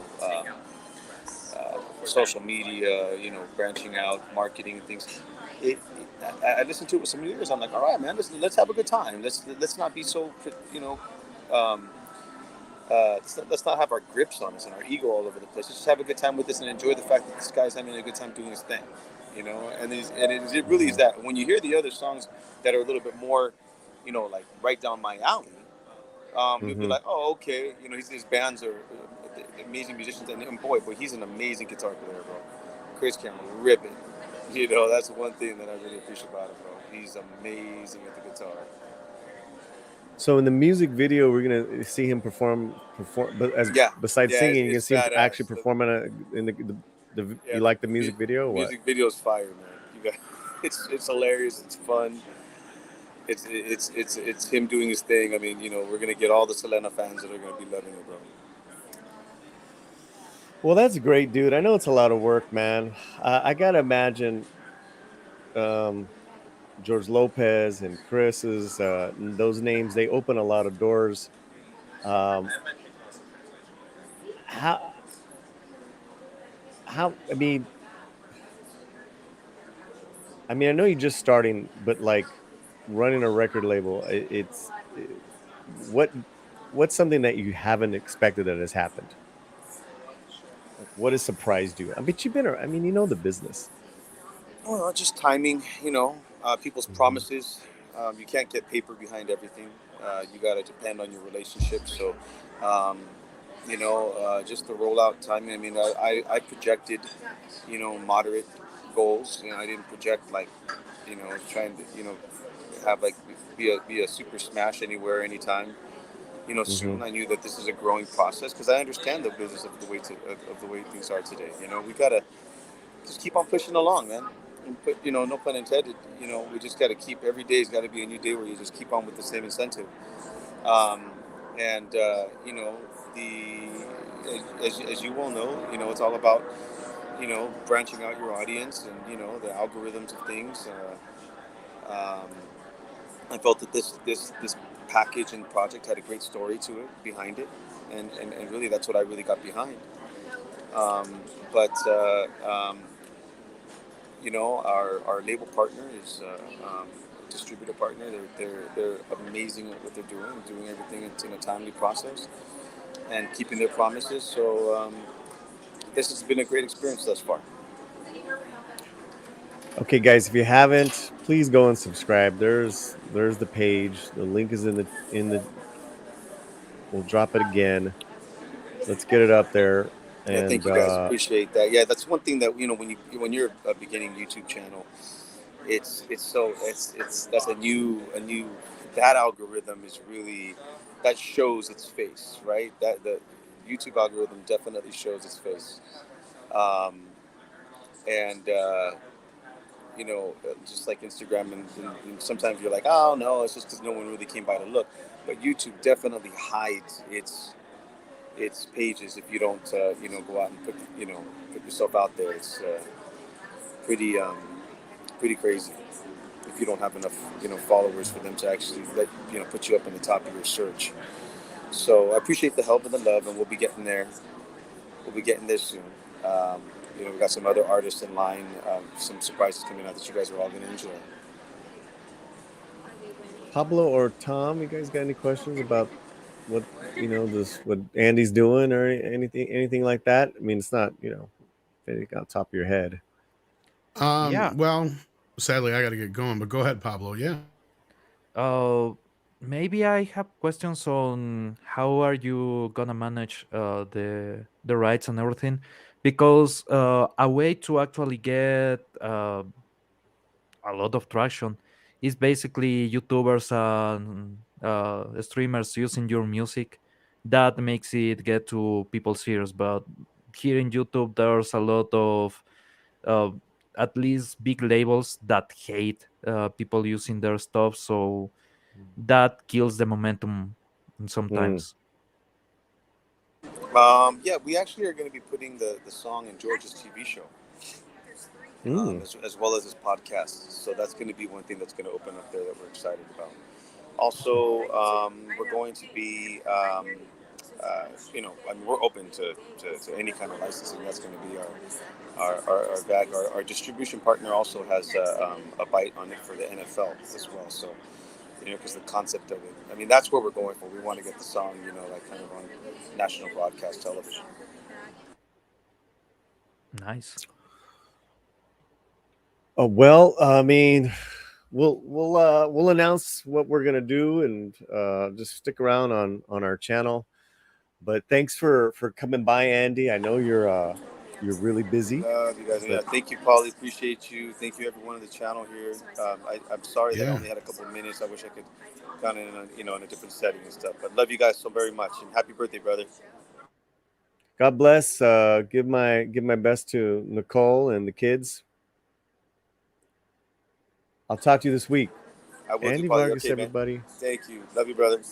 Take care. Love you too, man. Okay, bye. Okay, peace. I'm glad he was able to jump on. Yeah.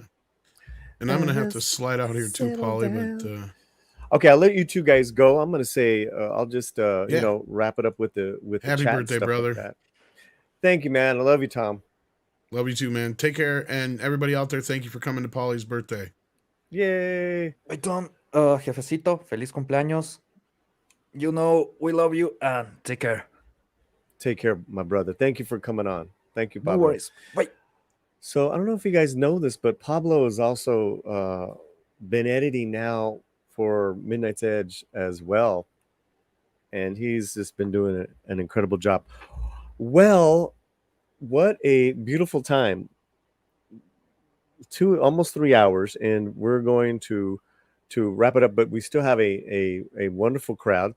So I want to, if there was a chat earlier that I missed, and you know, if there's something that you want to say to me, now's the time to do it. As that my doggies come on up. But we did get another last minute super chat from the great Abu Nas for $5. Wow. Passing through to wish my brother Paulie a very happy birthday. May God bless you to have all good things in this world with many more to come. Oh man, isn't that lovely? Isn't that lovely? Thank you, my man. Thank you so much. It's been a nice birthday week, I have to say. It's been I told you one night Romy and some family members and a couple friends, we went to bowl, played video games. I did they had the stand up, the floor, what do you call it, the wall Miss Pac-Man. It's like I did really good on that one. I sucked at the air hockey. I did okay on the basketball. But man, my cousins maybe it's because they're younger, they're just getting more points. So, yeah, you know what? But I had fun. And then I got some lovely gifts. You can't. It's like kind of indescribable, especially as the years keep adding. It's just every little, happy birthday, every little, every little this with the super chats. It just means a lot. It means a lot. And yeah, and then my actual birthday night, Romy had got me these incredible seats at Dodger Stadium, and me and my cousin went. And like I said, they had the comeback victory. It was so much fun. I ate such bad food. God, it was yummy. Man, I think I want a hot dog now.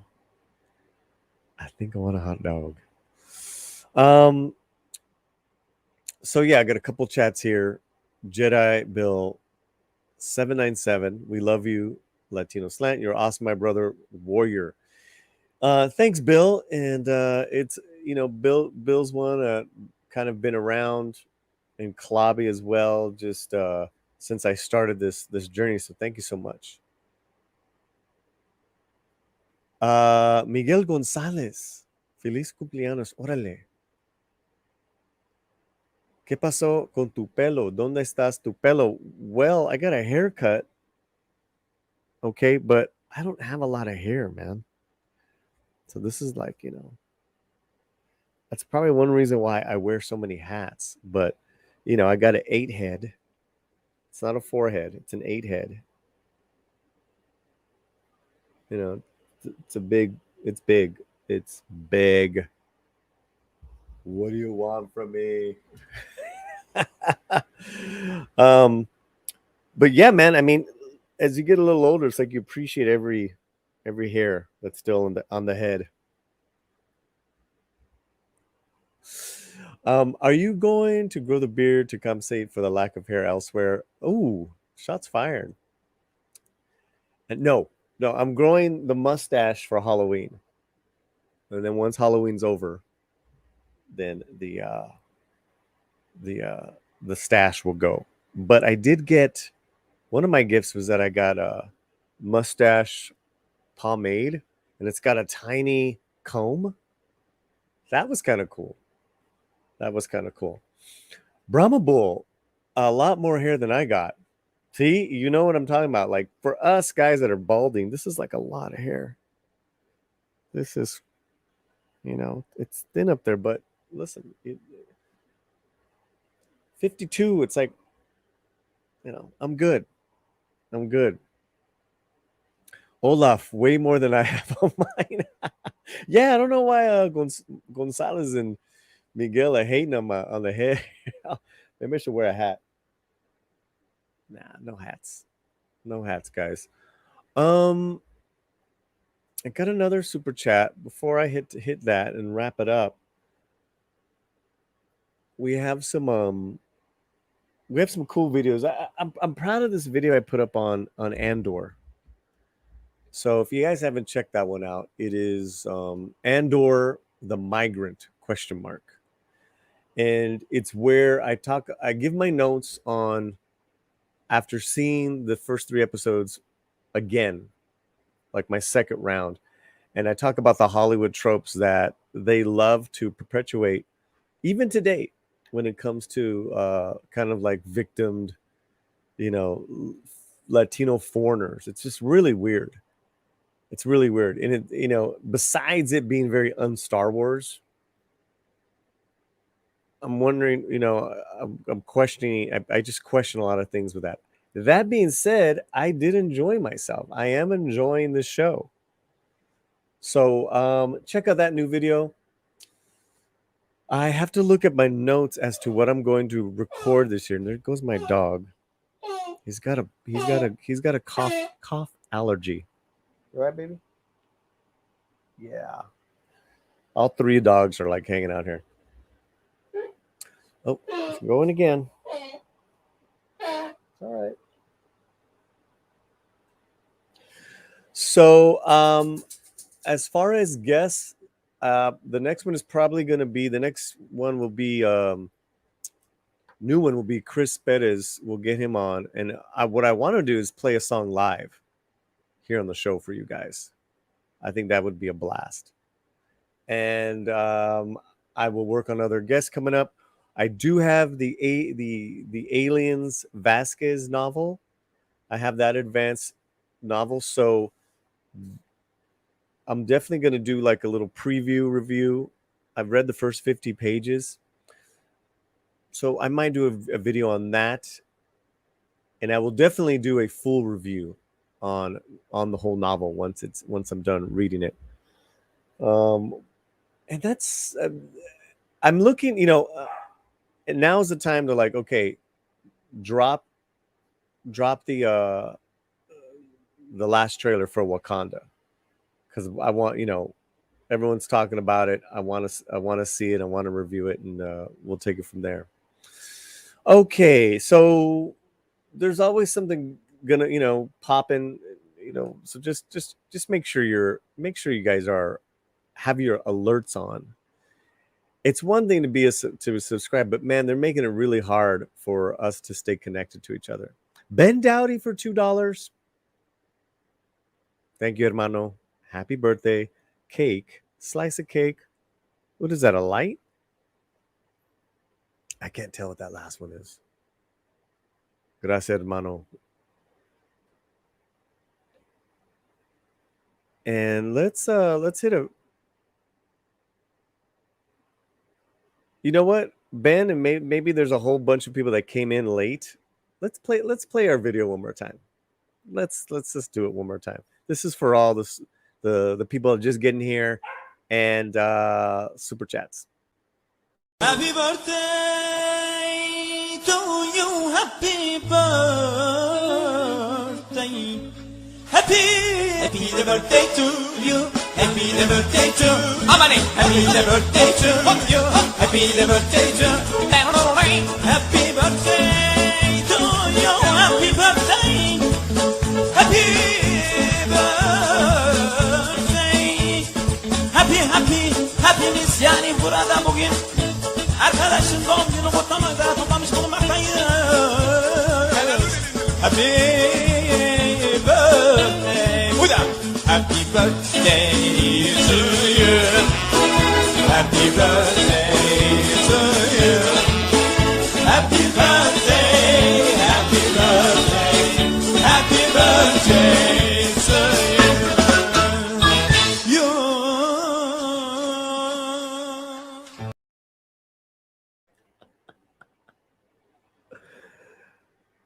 The goth kids, every time I play it, damn, that shit's funny. That is funny. It's fireworks. Okay. Sandra Feliciano comes in. I'm glad you had fun on your birthday. Raymond and I wish you many more to come. Thank you. Thank you, Sandra. That's very kind. Paulie, I'm back. This vid is weird. Yeah. Oh, well, I like the song, and the song was just, it was just like the song. So I just put different images of, people dancing. That was it. images I like, video of bad dancing. Poor widow Gothi.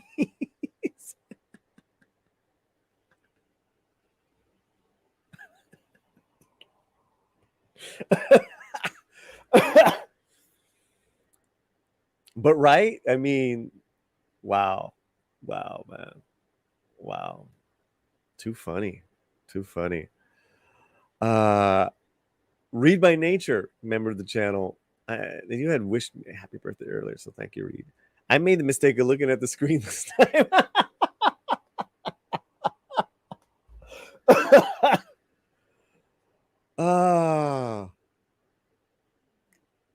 Paulie has a gas mask for his deep dives into. Oh my god. Okay. I was late last night. I was on Robert Meyer Burnett's midnight hour, and we were going to like 2:00 in the morning our time, and we were going back and forth between Andor, House of Dragon, and Rings of Power.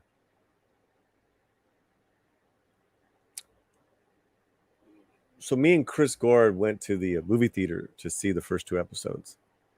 How did it get worse? How did that show get worse? That last episode was new levels of silly. It's completely silly.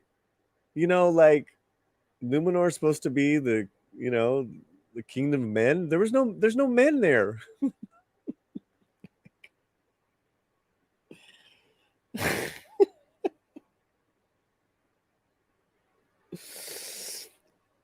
So I was so after episodes 1 and 2, I'm like, okay, well, let me do weekly reviews. I'm like, I gotta let me just go focus on other stuff, because it's too easy. It's too easy for me to just, I don't know. Does anyone in the chat, is anyone enjoying the show? Admit it. And people in the chat, do not dog that person or people that like that show. But I'm not trying to call you out. I'm just like,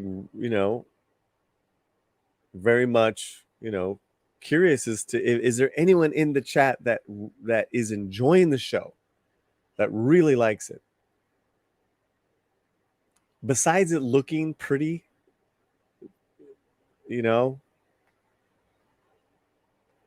6 likes it. Calling out someone that's not here. I haven't seen it. Awesome one's funny.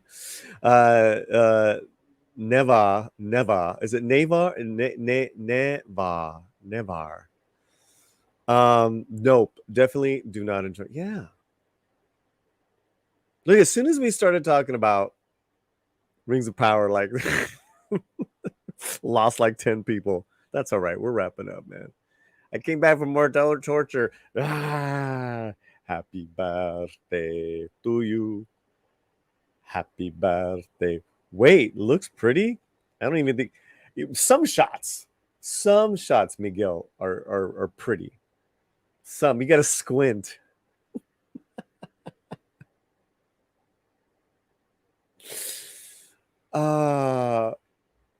Okay. If Paulo really needs fresh air, he really should watch The Imperfect. It has the best Mexican superhero ever. Where is this? Where is Imperfect playing at? I want to know. Oh, you know what I did watch? And I'm not afraid to admit it. You talk about being a sucker. I've never stopped watching The Walking Dead. I've watched every episode of The Walking Dead. They have a new one called Tales of the Walking Dead. It's 6 episodes. They're like, it's an anthology. I've seen 4. I've started my 5th, but I heard the 5th and 6th aren't really, I'm gonna finish watching them. Point is, they're pretty bad.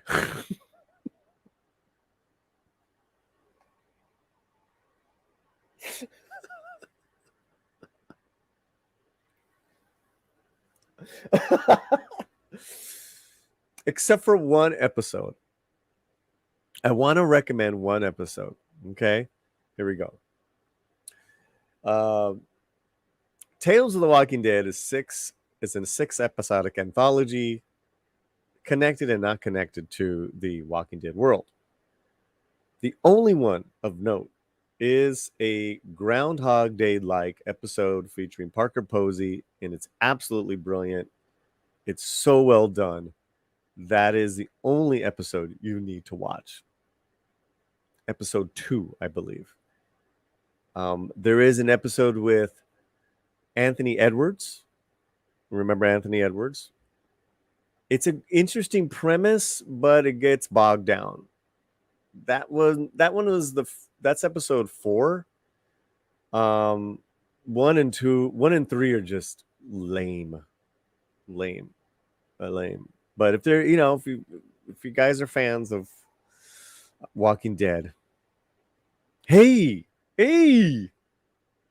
what's up, Paulie? What's up, Slantino Nation? Hope everyone is well. Sorry I'm late, Paulie. I wish you a very happy and blessed birthday. Thank you, man. It's been amazing and great to get you in here. We're just wrapping up. Go Yankees. And I only say that because I want to beat the Yanks in the World Series. Where's my Dodger cap? Yeah, boy, you know what's up. Hey, don't cancel your membership to the channel. Thank you, man. RC from the NYC has been fantastic. Covering stuff with you, and I hope you liked. I know you liked our John Ortiz and Paul Calderon interviews. Back to drinking and fun, yay! So yeah, you got something for me in regards to the Imperfects. It's on Netflix or the High Seas. 10 episodes, 40 minutes. Okay, I'm going to check it out, dude. I'm going to check it out. Walking Dead lost me. It lost a lot of people after they killed Glenn and when Negan came on. But let me tell you, the comic book version, and this is the only time I'll say that, right, was much bloodier, much cutthroat than how they did it in the TV show. But it lost a lot of people, lost a lot of normies. But I never stopped watching. But that being said, I think the last 3 or 4 seasons, which they break up, just absolutely just bad. There's maybe 2 episodes I would recommend. You got it, man. Let's do it. Bonzo's here. El Loco. Orale Paulie. Here's to 50 more. If Norman Lear can make 100, so can you. Hey. Norman Lear, man. Wow. Talk about a TV giant. Where do we send the gifts? You being here is gift enough. I'll pose for Posey. Parker Posey is great in that Tales of the Walking Dead episode. That's a really, really good episode. It's 2 women and they keep living the same day in the first day of the zombie apocalypse. So that's the groundhog thing. Until they figure some things out, it just keeps repeating itself. And it's funny. It's funny, man. Parker Posey's character is fantastic. Hope you like it. Still here. Yeah. Yeah, we all got that bad television that we love, or we admit it's just been crappy. But I don't think I see anyone here who likes Rings of Power.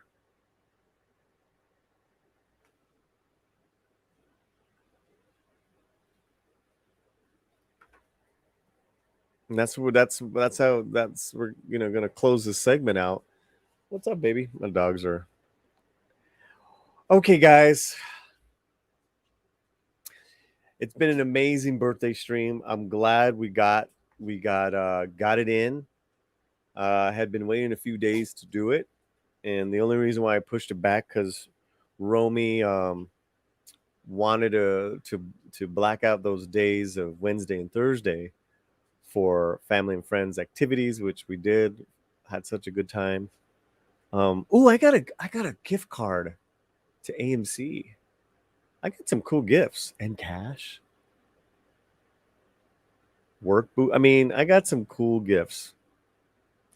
Cannot be happy enough. Walking Dead should have run after season 7. That was it. Yeah, and then they're bringing back Rick and Michonne. Okay, guys. All my babies are here. What's up, babies? What's up? Let me bring Bandit up. Up. Come on. You coming up? Up. There he is.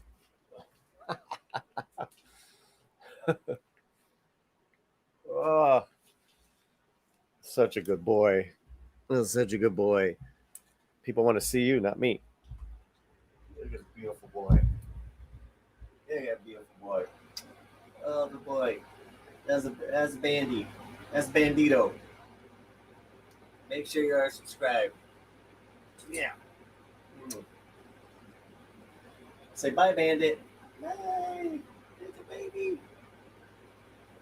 You're such a cute boy. Are you a cute boy?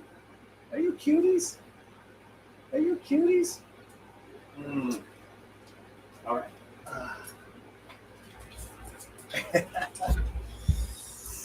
Yeah. Good boy. All right, Sander. Thank you guys so much. Whoever, all the people that are still here, and for those that were here from the beginning. Wow. 3 hours. We had some if you're just getting here, we had some fantastic guests throughout the whole 3 hours. So please check it out. And I am going to get out of here, guys. It's always fun streaming. I don't live stream a lot. That's okay. That's okay. It's been a blast. Much love to you all. Okay, what can I... You know what? It's going to take me a second to find... I got to find my outro. I did a new outro. And of course, I can't find it now. Oh, boy.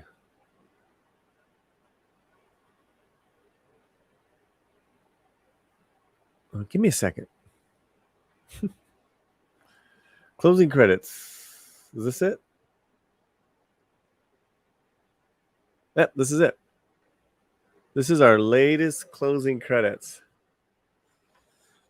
Live stream more, build the audience. Well, yes and no. Yes and no. Live stream requires a lot of time. So it's been 3 hours. I cannot sustain that maybe twice a week because, between Romy and the house and then my other businesses, it is, it's a lot. It's a lot. I think we're a lot more effective when we do entertaining videos for you guys. And then I'm live in the chats with you guys. But yeah, I used to live stream a lot more, Bonzo. You don't understand. I think I used to live stream like 2-3 times a week. It was just too much. And then now I've gotten busier back with my physical business. So I think once a week in videos is a good deal. Darth, love you, man. You've been fantastic. Thank you. You take care. Hooray for Bandito. When in doubt, use your bass outro. Paz y deligas. Yeah, but I got this new let's share. Got new closing credits for you, man.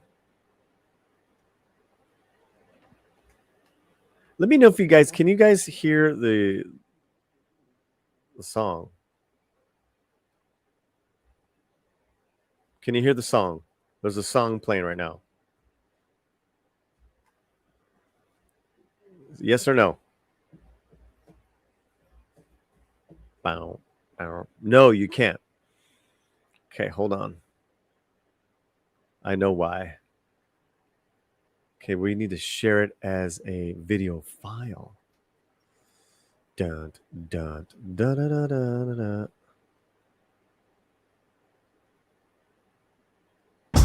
There we go. Single 1, 2, 3 by Eduardo Fajardo, the Consequentialist. Subscribe to them now. And here we go.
Fletcher Williams, Black Ya. Da, da, da, da, da, da, da, da. Let me see. Am I missing? No, I'm missing. Guys, God, what a great crowd. Fantastic. All right, here we go. Let's continue. Soldados. These guys have been members for a while now. Krusty Moko, Vigilante Williamson, Crimson Mist, Sander, Zen Zoltan,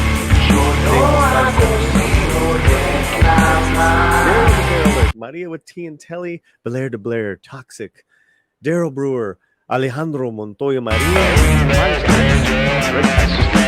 Mr. CCDV, Netters Network,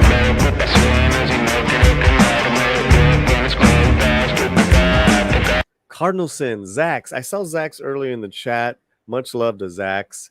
Aiken, Shanatsky, Matey Boo, V-Star 333, Mike Likes Tacos,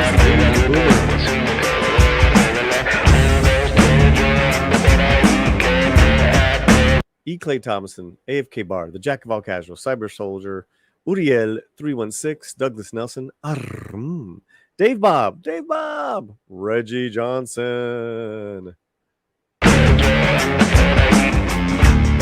Oh, wait.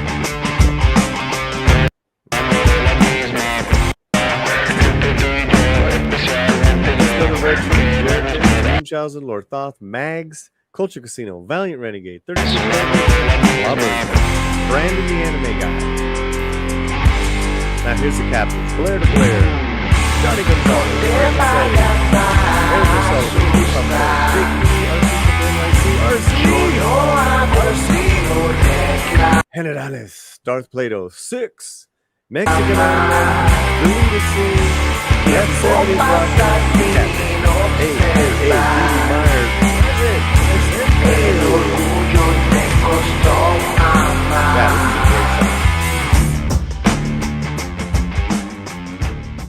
yeah, there's the closing credits.